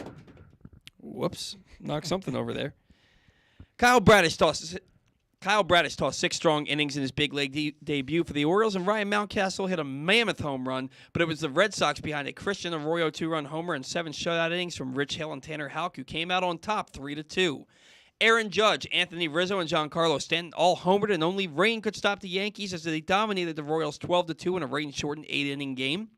The Astros tallied 11 runs on 14 hits, including 7 for extra bases, with home runs from Alex Bregman, Yordan Alvarez, and Jeremy Pena to outslug the Blue Jays 11-7. Corey Kluber tossed 6 innings of 1-hit, 1-run ball and was backed by a 3-run homer by Josh Lowe as the Rays took down the Twins 6-1. There were 5 lead changes, but Cleveland got the final word as Josh Naylor hit a go-ahead 2-run homer in the 7th to put the Guardians over the A's 9-8, and somewhere Zach Goodman is jumping up and down, cheering his head off. Justin Turner and Chris Taylor homered, and Tyler Anderson allowed 1 run over 5 innings as the Dodgers shut down the Tigers 5-1. Jake Cronenworth and Ha-Seong Kim each homered to back a quality start by Yu Darvish in a Padres 7-3 win over the Pirates. Everybody but Joey Wendell had a hit for the Marlins, and everybody but Jazz Chisholm either scored or drove in a run as Miami beat the Mariners 8-6. Luis Torrens had 4 RBIs for the Mariners in the loss. Tyler McGill, Drew Smith, Joely Rodriguez, Seth Lugo, and Edwin Diaz combined for a 12K, 6-walk no-hitter for the Mets as they stymied the Phillies 3-0. Taylor Ward hit his 5th home run amongst his 3 hits, and Shohei Ohtani went deep as well to lead the Angels over the reeling White Sox 5-1. Wilmer Contreras homered twice, and Travis Demerit? I think it's Demerit. All right. And Travis Demerit contributed an inside-the-park home run to push the Braves past the Rangers 6-3. You know, if I don't know how to pronounce the guy's name, I probably shouldn't put it in the highlights. But it was an inside-the-park home run. That's all right. You got to throw it. It was William Contreras too, but that's all right. William? I thought it was Wilmer. I think I was thinking of Wilmer Flores. Wilmer Flores. Yeah. It was like 1:30 in the morning when I was doing this, and I was exhausted. That's dedication, Paul. Hunter Renfroe homered twice, and Adrian Hauser tossed 6 shutout innings to lead the Brewers to a blowout victory over the Cubs 11-1. Madison Bumgarner allowed 1 run in 5 innings to leave his ERA at 1.17 as he and the D-backs shut down the Cardinals 6-2.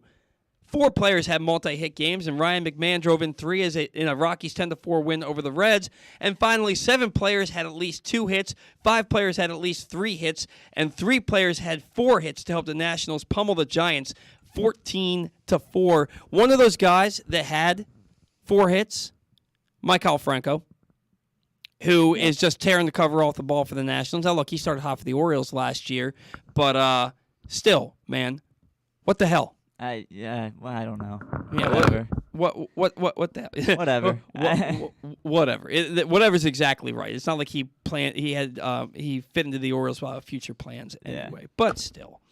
All right, so it's time for Orioles banter, and Orioles banter this week is going to focus on some minor leagues, some major leagues. The guy I want to talk about first and foremost is Kobe Mayo, who before the season, a lot of people were saying that he could be the number 1 offensive prospect in baseball by next year, and got off kind of to a slow start at Aberdeen, a little bit of a slow start, but recently he's been tearing the cover off the ball. He hit 4 home runs in 3 games. He took an 0 for last night, but Kobe Mayo has he has light tower power. This is a guy who I think he's got a 70 grade power and 70 grade arm. The Orioles gave him well over slot to get him to commit to them and forego his commitment to college. I think he's supposed to go to Florida for college. I think so. The guy, he comes from Stoneman Douglas High School, the same high school as Anthony Rizzo, had that terrible shooting several years back. But we don't want to put the focus on that. We want to put the focus on Kobe Mayo and how well he's been hitting for the Aberdeen Ironbirds. It shouldn't be too long before he gets that call up to Bowie. Yeah, and speaking of dudes who are dudes, that dude is a dude. There's a lot to like about Kobe Mayo. And he doesn't get enough love for his defense either. He's a solid third baseman, and like you mentioned, the 70 grade arm. He's a guy a lot of people think is going to be a first baseman or a DH. He's a third baseman, and I know Eric Garfield will appreciate me saying that. He doesn't get enough love for his defense, but the light tower power, like you mentioned, is there. 4 homers in 3 games. And, yeah, there's a legitimate shot, especially with how young he is. And, he'll still be in the minors for a couple more years. Should see Bowie soon. But, yeah, there is reason to believe that he could be in the conversation for the best offensive prospect in baseball. He is that good of a hitter. And I have thought about the fact that maybe he could go over the first base. Some people have talked about him going into the corner outfield spot. I think he's going to play where the Orioles have a need. But you want to get use out of that arm. There's no point in having a 70 grade arm if you're playing a position like first base. Right. Because how often are you cutting that throw off and making that throw home? You know what I mean? Or throwing it back across the diamond over the third base. Probably 30 times in the season combined with those two. So they want to get use out of that arm. I think Kobe Mayo's a guy who they hope and pray will stick at third base because you got to get that bat in the middle of your future lineup. Somebody else. The Orioles just signed him in the international bonus slot signing period, or the international bonus signing period, and that's Cesar Prieto. And he was one of the most accomplished hitters in the Cuban series. I think he struck out 41 times in just about 700 plate appearances down in Cuba. He hit 376, or right around that number right there. And he's come to Aberdeen and won. What's the league that Aberdeen plays in? Oh, that's shoot. I don't know. Whatever league it is that Aberdeen plays in, he was their player of the week last week. He's hitting 326 after a homer and a double yesterday. He isn't known for his power, and he's got 7 home runs already down in Aberdeen. I looked at once he gets promoted, that number is going to go down a little bit. But this is a guy that a lot of people, and myself included, think is going to move quickly, and he's showing that he's probably ready for a promotion up to Bowie. And then can you imagine that infield at Bowie when it has Westberg, Henderson, Prieto, Ortiz. And now, look, when he gets promoted to Bowie, that's probably when somebody like Jordan Westberg gets promoted up to AAA. And it might just be that Prieto doesn't get promoted until they promote somebody like Westberg. And I would imagine Gunnar Henderson is off to a better start than Westberg is. Westberg has 5 home runs already, but he's hitting 211. Yeah. And Henderson is walking more than he's striking out. He's getting on base at a very high clip right now, and the power is there still for him as well. So one of those guys is going to – I think that we don't see Prieto get to Bowie until one of those guys or both of those guys get promoted up to AAA. And I don't know how long that's going to take because I think they want them to have a little bit more success than what they've had to this point.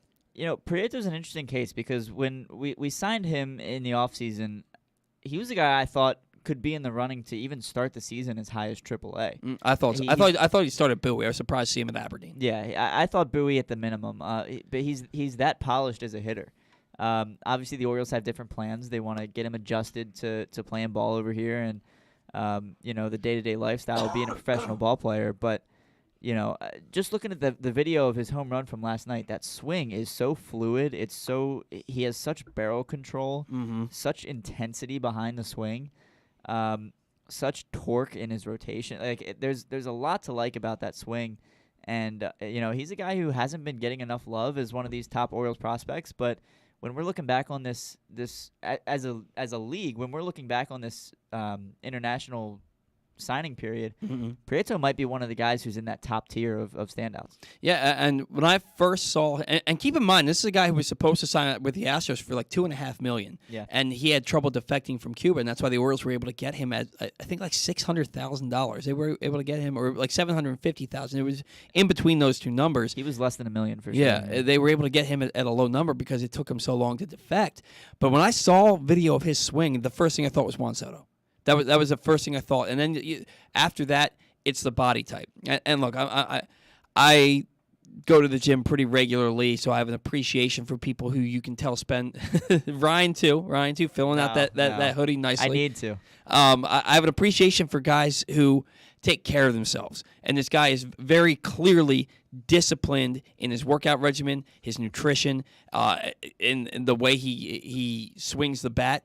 To me, this is a disciplined human being who I think is going to put the work in and take the necessary steps to be successful at the major league level. And that's a guy who I'm excited to see. I think we could see him in Baltimore at some point this year. Maybe it's a cup of coffee in September. Maybe it's a need in August, or once you say, you know what, maybe Gutierrez isn't cutting it, or it's time to get rid of Odor and Owings. Look, he's got 3 levels he's got to get through before he gets here, but I think that he moves quickly enough that we could see him in September. I'm really intrigued by this guy's game and this guy's bat. Now, the things I'm intrigued the most about right now is the future of the Orioles that could be here as soon as June or July. And we already saw a little bit of it last night with Kyle Bradish. Kyle Bradish comes up, and in his first big league start, you see them put that 3 spot on the board in the second inning, and you're like, oh, man, he's got to take his lumps, too. And then nothing after that. And even then, those 3 runs, only two of them were earned. You look at what he did last night, the pitch efficiency, getting through 6 innings. And no other Orioles gotten through 6 innings except for Bruce Zimmerman.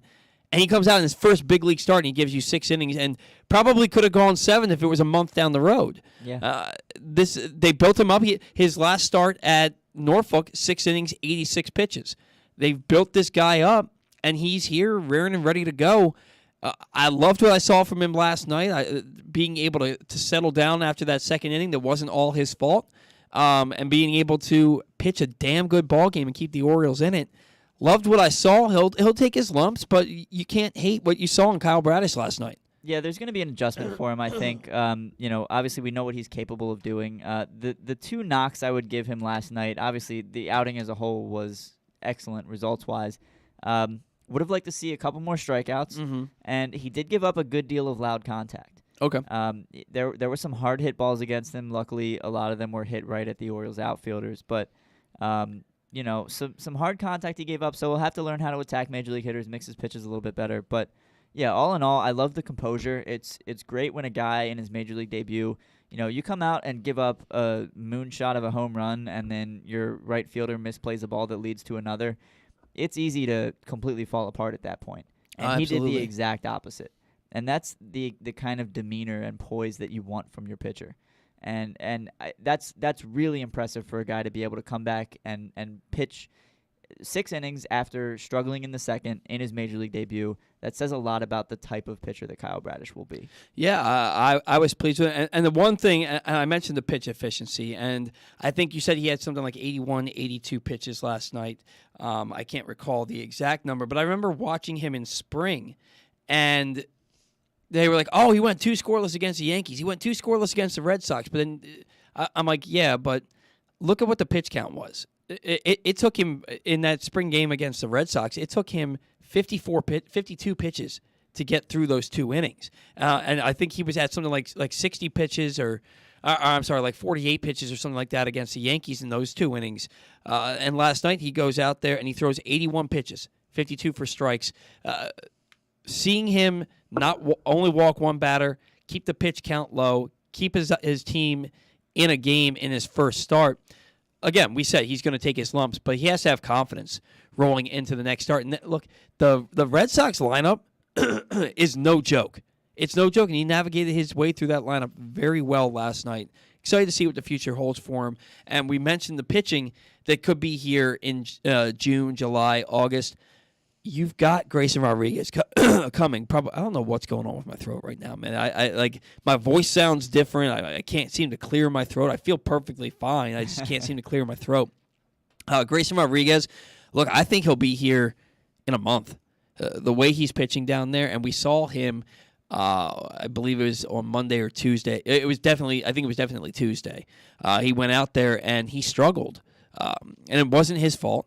He had, I think, 2 or 3 errors behind him in that first inning. Then he had a big rain delay that he had to sit through and come back out for. After the first inning, he went 3 innings, 1 hit, 1 walk.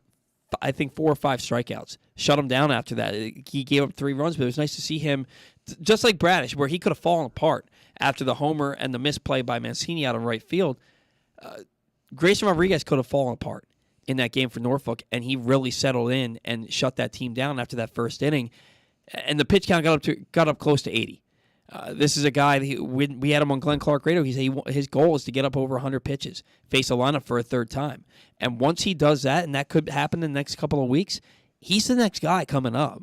You know, you're going to see guys like Alexander Wells and, I don't know, Dean Kramer when he comes back, and maybe Zach Lowther, who's not pitching well right now down at ERA over 10 down there at Norfolk. But you're going to see some of these guys get spot starts. But the next guy to come up that gets an opportunity to stay in the rotation is going to be Grayson Rodriguez, and I think he hits the ground running here.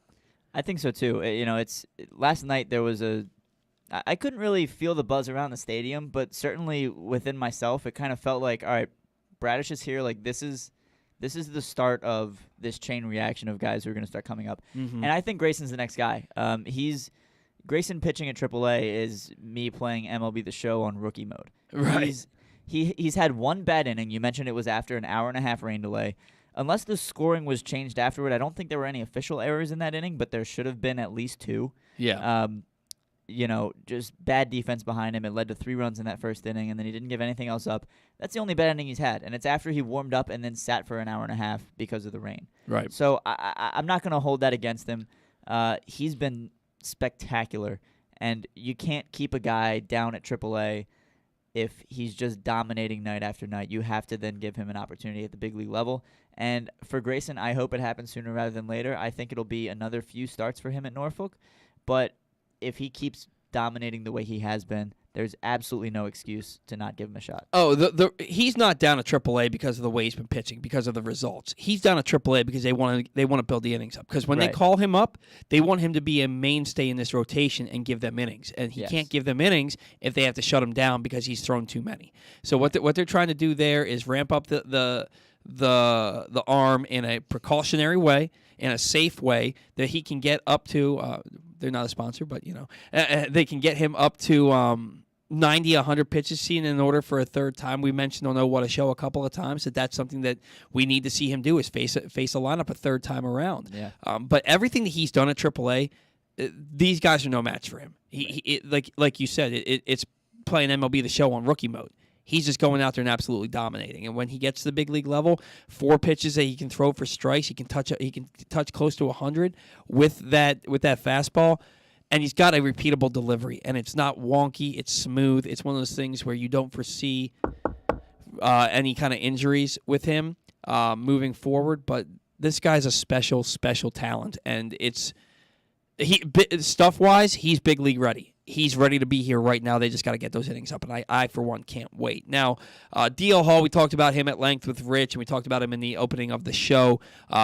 Served himself well last night with the 4 innings, 2 walks, no strikeouts, 2 hits, no walks, 6 strikeouts. Maybe July. I don't think he's here before August. At first, I thought that he would debut in June, right around when Grayson does. Yeah. But when I look at it and I look how long it took them to get him to an affiliated team, because they were slow playing it with him in the ramp up in extended spring training, and looking at what they probably want to do for his progressions, like Rich said, probably another start at Aberdeen, and he goes up to Bowie, and he probably gets 10 starts at Bowie. Unless he does at Bowie what Grayson Rodriguez is doing at Norfolk, and then they have no choice but to promote him. But I can't imagine him being here before late July, early August, at the earliest for the Orioles. Yeah, that's my expectation at this point as well. And there's really no reason to rush him this year. Let him get built up, let him get the arm back in shape, and get him seasoned again, and let him pitch a full year. Even if he doesn't come up at all this season, I'd rather play it safe with a guy like DL Hall because I don't want that injury label to stick on him. Obviously, it'd be a lot of fun to see him at some point this season, and I hope we do. He was drafted in 2017, so that's 5 years ago now. Time to be here. It's time to be here. But if they want to take it slow and make sure he's built up so that there's no concerns at all with that arm heading into next season and he has a chance to break camp, I'm about that as well. So as much fun as it would be to see all of these guys make their debuts and become mainstays by the end of this season, if they want to play it safe with a guy like Hall, I'm a little more okay with that. But, we mentioned it's been 5 years since he was drafted. I'm starting to get a little antsy. Oh, absolutely, and rightfully so. Like you said, it's been 5 years, and the guy's got supreme talent. Again, I think his stuff is big league ready. It's just a matter of him. He's never thrown more than 90 innings. That was 3 years ago. Right. They got to ramp him up, and they got to do it in a safe way. And then real quick, we talked about it on the show on Monday. You were like, hang on. Take over. I got to answer the phone here real quick. I was going to talk about Tyler Wells. Yeah, that's fine. I mean, Tyler Wells is a guy who coming into this season, he was so much fun out of the bullpen last year. As a Rule 5 guy, you don't expect, especially as our second Rule 5 guy, Garrett Whitlock for the Red Sox was a standout, Akil Baddoo in Detroit, but Wells came over and was fantastic. He was the Orioles' second Rule 5 pick after Max Roller, but I guess we're going to Matt. No, we can finish up the segment real quick. What I was going to say about Tyler is that you said on the show last week, let's see how he does in this next start, and then we can really revisit this. Should he be in the starting rotation? He went out against a good baseball team and 5 innings of 2-run ball. Yeah. And the 2 runs came in the first inning on a 2-run homer to Giancarlo Stanton, and that's what Giancarlo Stanton does. There's no reason to fault him for that. That is, like you said, that's what Stanton does. And, he settled in real nicely, just like Bradish did last night. Just like Grayson did at his start at down in Gwinnett. I don't mind giving him a shot, and if it fails, you throw him back in the bullpen and see what he can do for you in a high leverage role. But we saw this last year where he came in early in the season and he struggled a little bit to get his footing, but then once he got into it, and that's why I said on our other show, I think he should have a little bit longer of a leash. Because once he settles in, this guy can dominate. And he's got, just like Rodriguez and Hall, he's got 4 pitches he can throw for strikes. He's a big, imposing figure, 6'8", coming at you downhill on the mound. This is a big dude. He's 28 years old already. People don't realize how old he is. Give him an opportunity to start every 5th day and see what he can do. If he can give me 5 innings, a 2-run ball against the Yankees, I'll take that every day. And he was a starter his whole minor league career with Minnesota as well. So the capability is there. Absolutely. Now, we've got a special guest joining us on the line right now. He is the new play-by-play voice for the Bowie Bay Sox. He is Matt Sabados, and he's live now on the Bat-Around. Matt, it's Paul. It is Ryan Blake filling in for Zach Goodman. Thanks for taking some time for us. How are you today? Thanks, Paul and Ryan. I'm doing pretty well today. It's a good day in Richmond for this. What is it now? 5th game in this 6-game series. Definitely need a win though after a couple of tough losses the last 2 nights for Bowie. But it's been a fun series so far, and I'm looking forward to chatting a little ball with you two. Oh, for sure, as are we. Now, before we get into that, for our listeners who are not familiar with you, tell us a little bit about yourself and where you came from. So originally, I'm from St. Louis.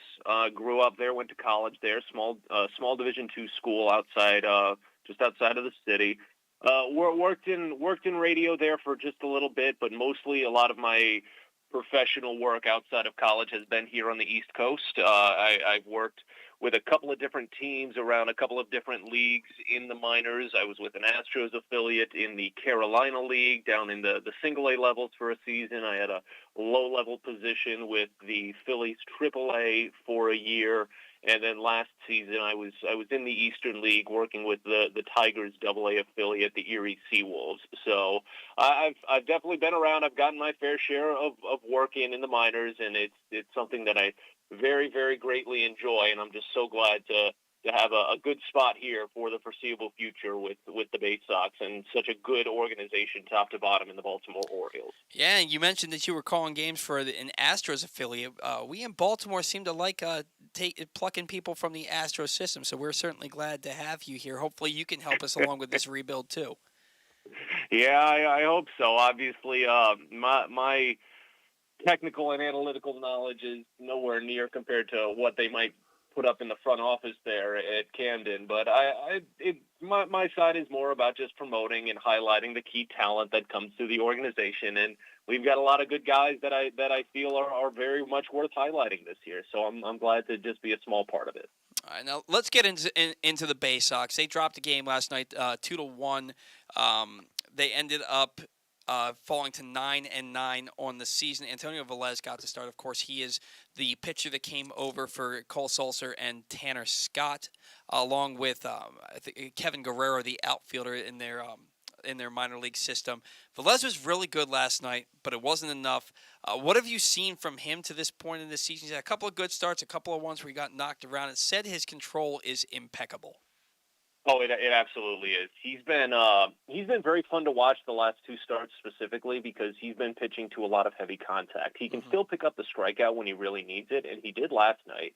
He struck out a total of 7 batters, but the contact that he can get when he wants to helps him go deep into games and helps him keep that pitch count relatively low. If you go back to his last start, it was honestly all around a very fun game for Bowie because not only was Velez working, but the top pitching prospect for the Cleveland Guardians was on the mound on the other end, Daniel Espino, and he struck out the first 11 batters of the game. Espino did. That was an incredible sight to behold, and even when it is happening against the team you work for, you still have to tip your cap to that. But Velez, he wouldn't be outmatched in that regard. He went through the first 5 innings only throwing 38 pitches.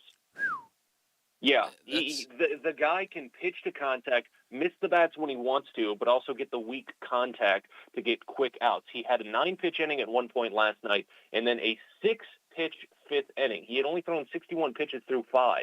I honestly wouldn't have had an issue with him trying to go out for another trip through, but you did mention he got knocked around a little bit. The third trip through the order is where he kind of got scuffed up against Akron this time last week. So it's understandable why they wanted to finish it off there, let him just settle, and then they went into the bullpen for Easton Lucas, another left-hander, and Lucas worked just as well. He pitched 3 scoreless, or 3 with one total hit, and it was pretty clean. The Bay Sox only held Richmond to 2 hits last night. It was just an early blemish, a 2-run home run by the league's home run leader, Sean Roby. There's nothing that you can really fault a guy for in that regard. It was just an excellent pitching performance all around, and I'm really excited to see how Antonio Velez continues with that pitching to contact work he's been getting. I did read a write-up after the Orioles traded for Velez that said that they thought that Velez, with the control and with the stuff that he has, could be a player in the Orioles bullpen at some point this year. Do you see that happening? Do you think that he's going to get extended time at Bowie and maybe a promotion at some point this year to Norfolk? Well, if he continues the way he has the last 2 starts, I don't see any reason why he couldn't be up to Norfolk soon because this is not his first taste of Double-A. When he was in the Marlins system, he did get up to Double-A for a handful of appearances at the end of 2021. So I could see him getting up to Triple-A, and depending on what needs might be up in the Orioles bullpen, I could see it happening because, again, big contact guy. You maybe bring him in with a guy on base and he could work into a very quick double play and get you out of the jam without really any issues to work with from there.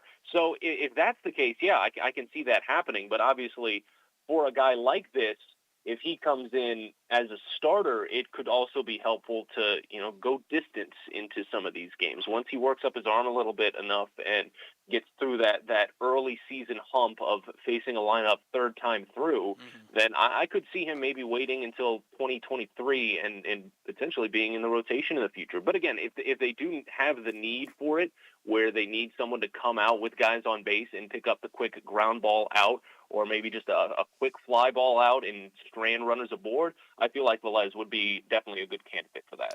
Now, his rotation mate, and admittedly, I'd never heard of this guy until this year.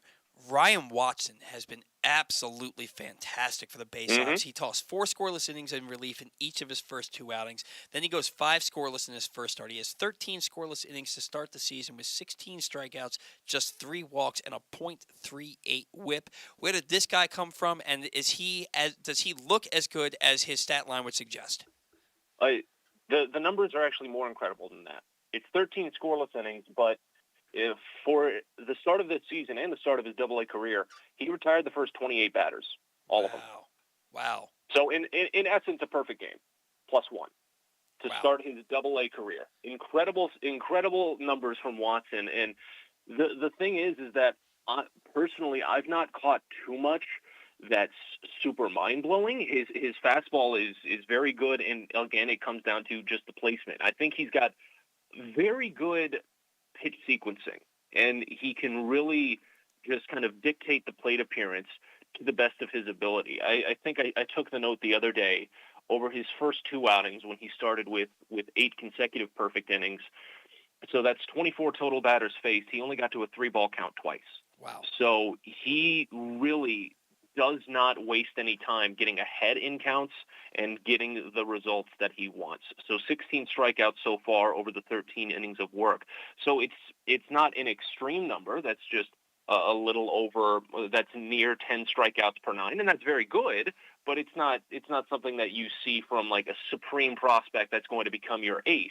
The fact is that Watson, I think he's a guy that can really be a good mix compared to what we were talking about with Velez, and then compared to the top left-hander on the team right now in Drew Rom with his high strikeout pedigree. So I think Watson's definitely a good mix in that, and hopefully we can see it continue to grow, because this is the first time that he faced Richmond. He won't see them again, and then when we get to Harrisburg, I know that they have a very, very good team next week when Watson is scheduled to start next. Harrisburg is currently the best team in the league at this point, but they've got a lot of older guys, Harrisburg. That's one of the other things about Bowie that is so good, is that they're a very young and talented team that is putting together some of these individual performances against much older talent in the league, and Watson's just another key example of that.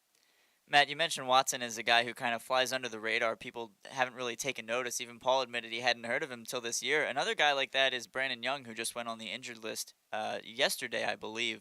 But he's been off to a great start this season as well. But there's a lot of prospects in the system that kind of fly under the radar because they're not the bigger names. And one of them who I feel like is overshadowed a bit is Joey Ortiz. He's in an infield with Gunnar Henderson and Jordan Westberg, both of whom are much bigger names than he is. But the talent level for Ortiz is there as well. What have you seen from him, and how have these guys adjusted to being 3 shortstops? Obviously, you can't play 3 at one time, but what have you seen defensively from these guys? So manager Kyle Moore has definitely worked out a good system where it's basically just 2-2-2, 2 games at shortstop for each, and then shift them on to the other 2 main infield positions aside from first base for the remainder of the 6-game series. That's what makes the 6-game series another advantageous piece, is that you can kind of evenly make that mix. Ortiz, among the 3, I'd say he has some of the best range defensively. He has made already a great handful of plays both at second base and at shortstop, while really just covering tons of ground, not even really concerned about where he might be shifted in any regard, if he's playing to pull at second base and having to make a play up over the bag in shallow center field, or in the opposite, playing to pull for a right-hander while at shortstop. He's really talented and speedy in the field. He's definitely needing a little bit of contact over the last few games. He could definitely jump up to join what what Gunnar Henderson and Jordan Westberg have been doing at the plate, but he's definitely the leader of the pack, at least in my mind, when it comes to that defensive speed and that range. But don't take that to mean that Henderson and Westberg are not very well accomplished in their own right, because they're both incredible too. The number of times that I've just been blown away by a Gunnar Henderson play at shortstop just this series and this season have just made me so excited for the possibilities of the future of the Orioles infield. But yes, Joey Ortiz, while he may be flying under the radar right now, really has the defensive makings of a big league infielder. It's a good problem to have, I think, is the short version of it all. Is that, boy, did the Orioles really strike it big with some of this talent that they picked out for Bowie this year. Now, it certainly is early on, but Ortiz and Westberg are off to kind of slow starts. Westberg does have the 5 home runs, but the batting average is sitting right around 211. Henderson seems to be an on-base machine. He's walked more than he's struck out early on this season. Which of these guys do you think gets promoted to AAA first? Or are we seeing a dual promotion for some of these guys? We talked to, I want to say it was Keith Law on Glenn Clark Radio a couple of months ago, and he thought that Joey Ortiz could be the starting shortstop for the Orioles by the second half of the season. I mean, I could feasibly see that, again, just based on his defensive acumen. If we're following the basic trend in the timing that the Orioles have gone with a lot of these things, Henderson would probably be the last to get the jump, just because he's still only 20 years old, and he was only in AA for 5 regular season games last season, and then the 3 postseason games. So I'm not too positive on who potentially could get it, because I know the Orioles can be very mercurial when it comes to making sure that guys get as many or a routine amount and a sizable amount of reps at each individual level. They don't want to rush guys to get them up. Obviously, everyone is saying, get Grayson up now, get Grayson up now. Why isn't Rodriguez here? They want to make sure he gets the reps and he gets the proper innings at each individual level and make sure that he's properly conditioned for it all, too, before they send him out into a situation that might be a little overwhelming at first. And that's how it can be for a lot of guys. So I'm not too sure who might be the first to get that call up. If we are talking defensive acumen, I wouldn't be surprised if it was Joey Ortiz. And if we're talking about overall power, Jordan Westberg, yeah, he'd be a good candidate for it there. Really, a lot of his outs, he's not having too many troubles with the strikeouts. There's definitely more players on the team that have struck out at a much higher rate than Westberg has. He's only at about 25% right now. It's just been he's coming up a little bit high on some of the breaking balls, and he's been rolling over on a handful of them. His ground balls are just coming in a little too often, and I feel like if he can just get over that hump, shouldn't be too hard of a hump to get over, because he has gone on a couple of lengthy hit streaks already this season. He's just followed it up with a lengthy slump here or there. So if he can just trim those down, which shouldn't be too hard for him, he's a very hard worker, and I know he will. He should be able to be the next one to make that jump, just based on his overall experience and skill set, being the older of the 2 main left side infielders between Westberg and Henderson, and then the one with the more power, of course, so far in this season. Well, and with Westberg, we know it's only a matter of time before that bat really heats up. He played at 3 different levels last year, and he hit at all of them. So this is a guy who I think is in the Orioles' not too distant plan. So it'll be nice to see him kind of really get going and stick with it for an extended period of time. Hudson Haskin, this is his first taste of AA ball. He was at High A last year, and he got hurt. He hit 277 at High A last year before the injury. He only played, I think, a little over 80 games last year. And this is a guy who comes into AA, his first taste of AA, which arguably is your best, most talented league, and he's tearing the cover off the ball. I think he had back-to-back games where he had 3 doubles, and the next night he had 3 home runs. How has he been able to just hit the ground running at Bowie? He's a very soft-spoken guy, and I think he's just been so laser-focused on his work that he's not really let anything else distract him outside. It's when you can get him into a conversation, he's extremely kind and extremely personable, and I really enjoy talking with him, but boy, does he just lock in. And I think that's kind of what's been working well for him is that he's not really let any other outside distractions hit him. He's focused on what's come his way, and while there has been a little bit of an adjustment based on, surprisingly, the weather that we've had to deal with, because Bowie started the season around, I think, high 50s when we were at Prince George's Stadium for opening weekend, and then when we got up to Binghamton for our second series of the season, there were 2 games that were in the 60s and then 1 game where it snowed. So it was... Yeah, so it's that has definitely been a bit of an adjustment for a lot of these guys, because that weather and that frigidness compared to maybe some humidity or that smoothness in the air, that can be tough on the body. And I definitely think that has really been one of the only hampers to his play so far. And obviously he is taking things cautiously after fracturing the thumb last year and missing a good portion of the season. But at the moment, as he's kind of shifted into the leadoff slot over the last couple of days, he was mostly cleaning up or batting between 4 through 6. As he shifted into the leadoff slot, I've not noticed any other real difference out of his on-base stuff.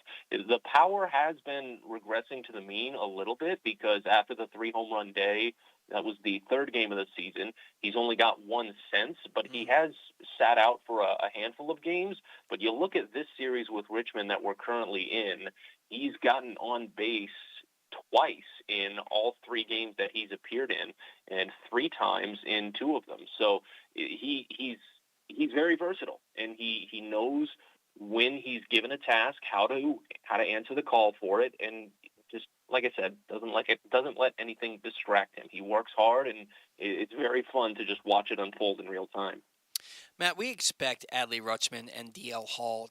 Adley Rutschman probably as early as Tuesday, and DL Hall probably not too far behind. We expect them both to be at Bowie here fairly soon. How excited are you to call some of their games, and how big is this for the fans of the Bay Sox to come out there and see these guys play? It would be something if they do come up to Bowie. Now, I've not gotten any word, official or unofficial, on if they may be joining the team after this current week in Aberdeen. But I obviously know the Orioles are going to take things very, very carefully and monitor every step of the process to make sure that they get their rehab properly set before we can finally see their much-anticipated Major League debuts, hopefully sometime this season. And fortunately for me, I got a decent understanding of what sort of grandeur takes place in these kinds of prospects. So last season, when I was working with the Erie Seawolves, they had the first overall pick the season after Adley, 2020's Spencer Torkelson. Right. And they also had another top 5 prospect, Riley Green, an outfielder in the Tigers organization. And those are two of the best players that I've ever watched play. And in getting to know them was such a fun experience. Getting to watch them was an even more fun experience. And I've heard nothing but good things about Adley, so I just know that if he does come to Bowie once the Orioles decide his rehab in Aberdeen is complete, if he comes to Bowie, then I think it will just be a very fun series to just kind of work with the media and promote his whatever return he might have. It'd be a brief one considering his path, but if he comes back, it would just be a fun time. He is Matt Sabados, the new play-by-play voice for the Bowie Bay Sox, joining us today. Matt, where can fans follow you on social media, and what can we plug for you today? So my social media is Sabados Sports. Last name is Sabados Sports. That's the social on Twitter. The main way to follow along with the broadcast every season. You go to baysox.com/listen, and we've got a variety of different streams for you to pull up. You can listen on your favorite live streaming service. We put them up on YouTube, on Facebook, on Twitter, and then, of course, the minor league baseball-centric service. You've got that there. And then if you do want to join in for any of our TV broadcasts this season, you go to milb.tv.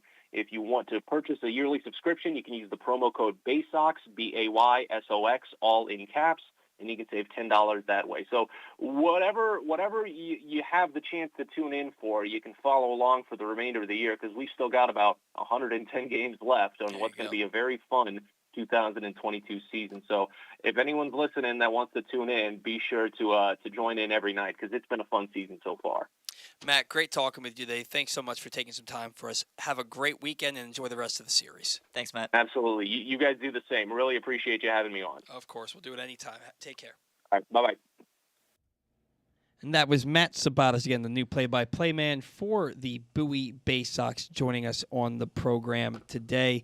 The latest edition of Press Box is available now. On the cover, Luke Jackson profiles Orioles catcher Adley Rutschman, diving into where his passion for catching in baseball came from and how he uses that passion to elevate those around him in the Orioles organization. Also inside, Bo Smolka takes a look at how the Ravens' 2021 draft picks can make progress this season, and Glenn Clark offers a very unique tribute to former rival Mike Krzyzewski that all Maryland fans can appreciate. Press Box is available for free at over 500 area locations, including 60 Royal Farm stores, and you can always find the entire edition as well as the best daily coverage of the Orioles, Ravens, and Terps at PressBoxOnline.com. We got to catch a break. When we come back in, Ryan's going to give us the slate of Major League action, and we're going to try and raise Zach Goodman from the dead and get him to come on the line for Take to Rake. That coming up next on the Bat Around. Sports fans, the wait is over. The all-new FanDuel Sportsbook is now open at Live Casino and Hotel in Hanover, Maryland. This is your chance to win big right in your own backyard. Bet on every sport with self-service kiosks and watch all of the action from the best seat in the house. Make every moment more at the all-new FanDuel Sportsbook at Live Casino and Hotel in Hanover. Please play responsibly. Gambling problem? Please call 1-800-GAMBLER or visit mdgamblinghelp.org. That first sip. That first bite. Start your day off right with a delicious breakfast at Royal Farms. Choose from a fantastic selection of fresh Royal Farms breakfast sandwiches and top it off with a rich hot cup of the freshest coffee in the world. At Royal Farms, breakfast is available day and night. It's the freshest breakfast in the world. Real fresh, real fast. Royal Farms. Answering Baltimore's calls for help, running in when others run away, working together toward one shared vision for a thriving city. That's your Baltimore Police. But the department needs more good people, people like you. Join a proud new generation of Baltimore Police and make an active difference in your community. Start with competitive wages and excellent benefits on day one. Join for good at bpdrecruit.org. The biggest pro wrestling stars today and all time all have one thing in common. You've heard them on Jobbing Out. Matt and Nick Jackson, the Young Bucks. Thanks for having us, man. Appreciate it. The great Kurt Angle. Thanks for having me on the show. I appreciate it. Matt Riddle. Yeah, man. Thanks, man. The champ, Drew McIntyre. Oh, thank you for having me. The great Ron Simmons. Damn.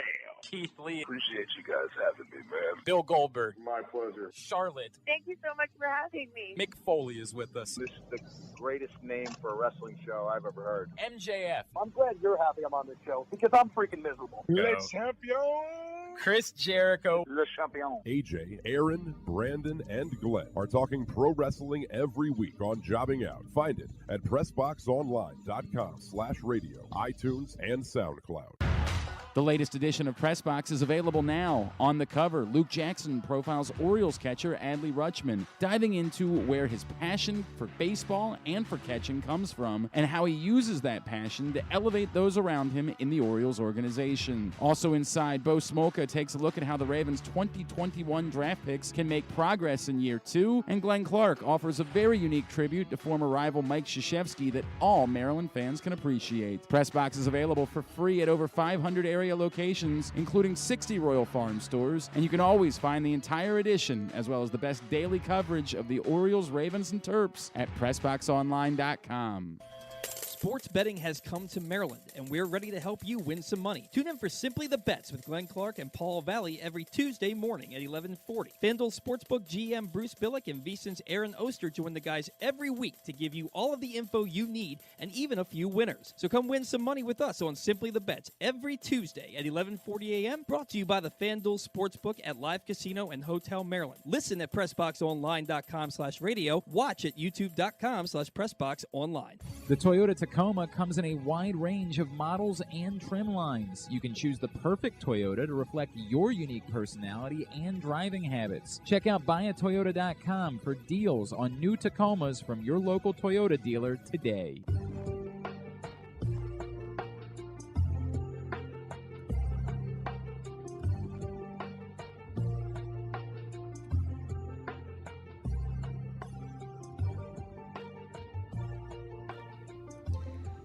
Sports betting has come to Maryland, and we're ready to help you win some money.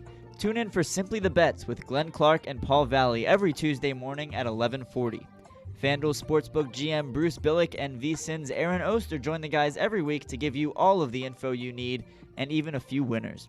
So come win some money with us on Simply the Bets every Tuesday at 11:40 a.m. Brought to you by the FanDuel Sportsbook at Live Casino and Hotel Maryland.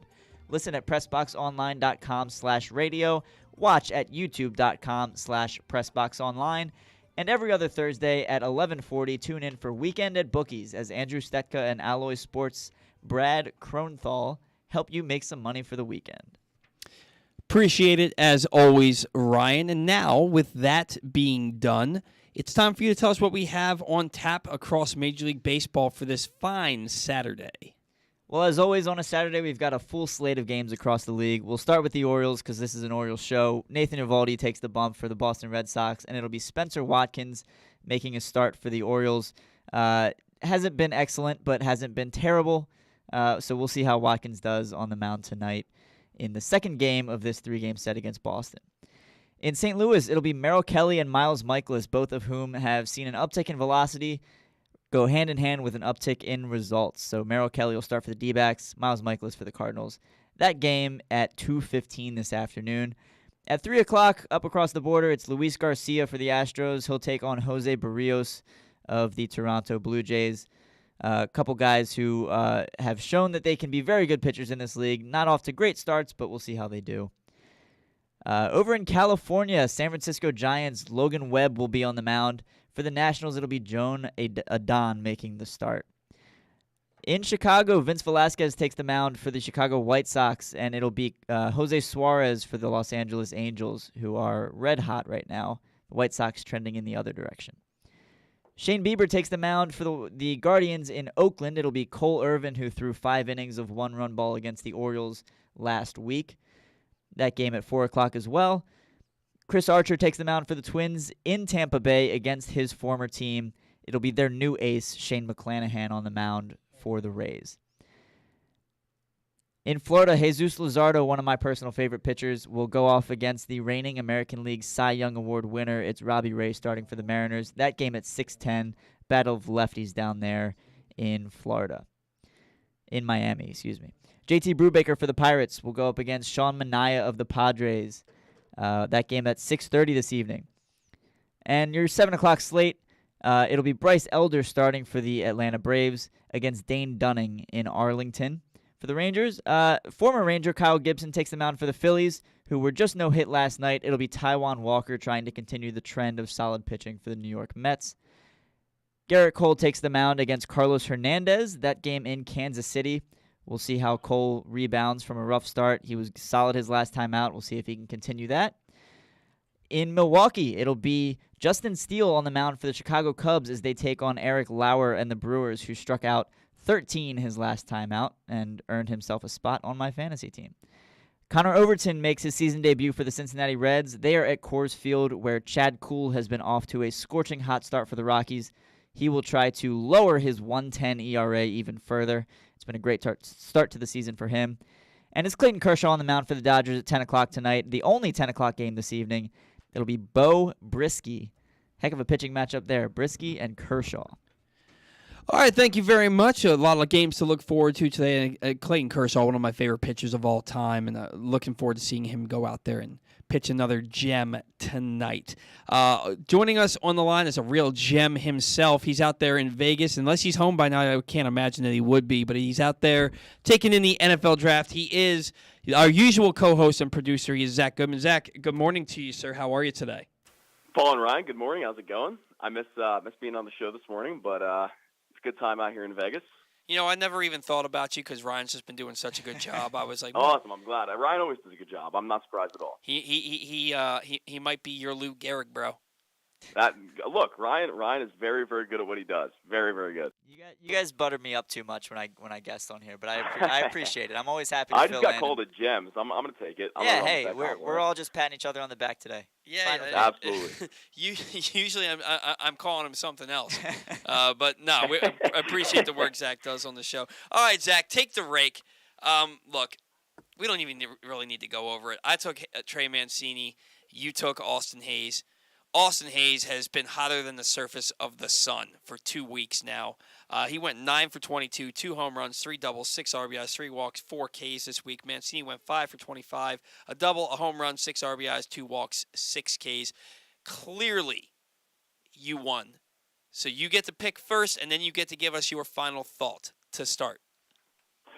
All right, look, so I can't pick Hayes again. He's been the hottest hitter on this team. I needed this win. Very happy to get one.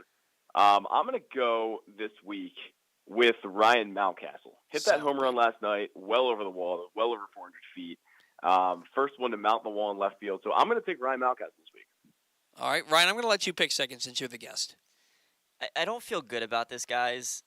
I don't feel good about it at all, but I'm going to take Rougned Odor.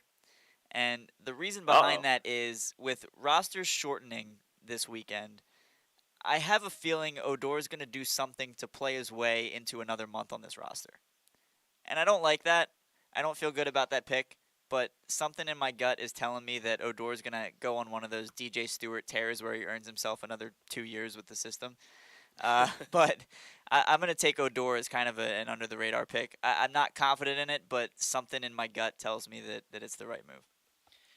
Look, man, I got to go with the hot hand until he's not the hot hand. I got to go Austin Hayes. He looks like a special player, and if you remember 2017, he was one of the 5 finalists for Minor League Player of the Year across the country, and he looks like that player to me right now. I'm going to go – I was thinking Cedric Mullins, but I haven't seen – it looked like he was kind of starting to turn things around a little bit on that road trip, but I haven't seen anything the last couple of games that makes me think that he is turning it around, which is – a story for another day. So I'm going to go Austin Hayes for the second time in 3 weeks. Go ahead, Zach. What's your final thought for today? I know I'm putting you on the spot. Yeah, so a few weeks ago I did one on Kyle Bradish. Said that Bradish is going to be called up in a few weeks, and that he should be called up, take that role in the rotation. I believe I said it after the John Means injury happened, and now obviously we know that Kyle Bradish is going to take that rotation spot, it looks like. But I did see yesterday, I haven't been following the team too closely being out here, but I did see yesterday that they optioned Mike Baumann. My final thought is that I don't want to exchange one for the other. I don't really want to exchange Mike Baumann for Kyle Bradish in that kind of scenario. I still want to see what the Orioles have in Mike Baumann. I don't want to have this leash be so short like they just gave him. I know he's had a little bit of struggles. His ERA is well over 6 right now. But if you look at what he did, especially in the first outing of the year, I was very impressed. And I just want to see more of that and more of the young talent that they have. There's guys like Travis Lakins. There's other guys on this team that simply don't deserve a spot as much as Mike Baumann. And being that young talent, what he's done in the minors throughout his career, I'd like to see him up. And I don't really want it to be one for the other when it comes to Kyle Bradish and Mike Baumann at the moment. All right, Ryan, what's your final thought for today? I think that's a good one. My final thought is that Nick Vespi should be on the Orioles roster as soon as possible. Another scoreless outing for Norfolk. He has, I believe, 15 strikeouts on the year in over 9 innings. Hasn't given up an earned run yet. Only walked, I believe, 1.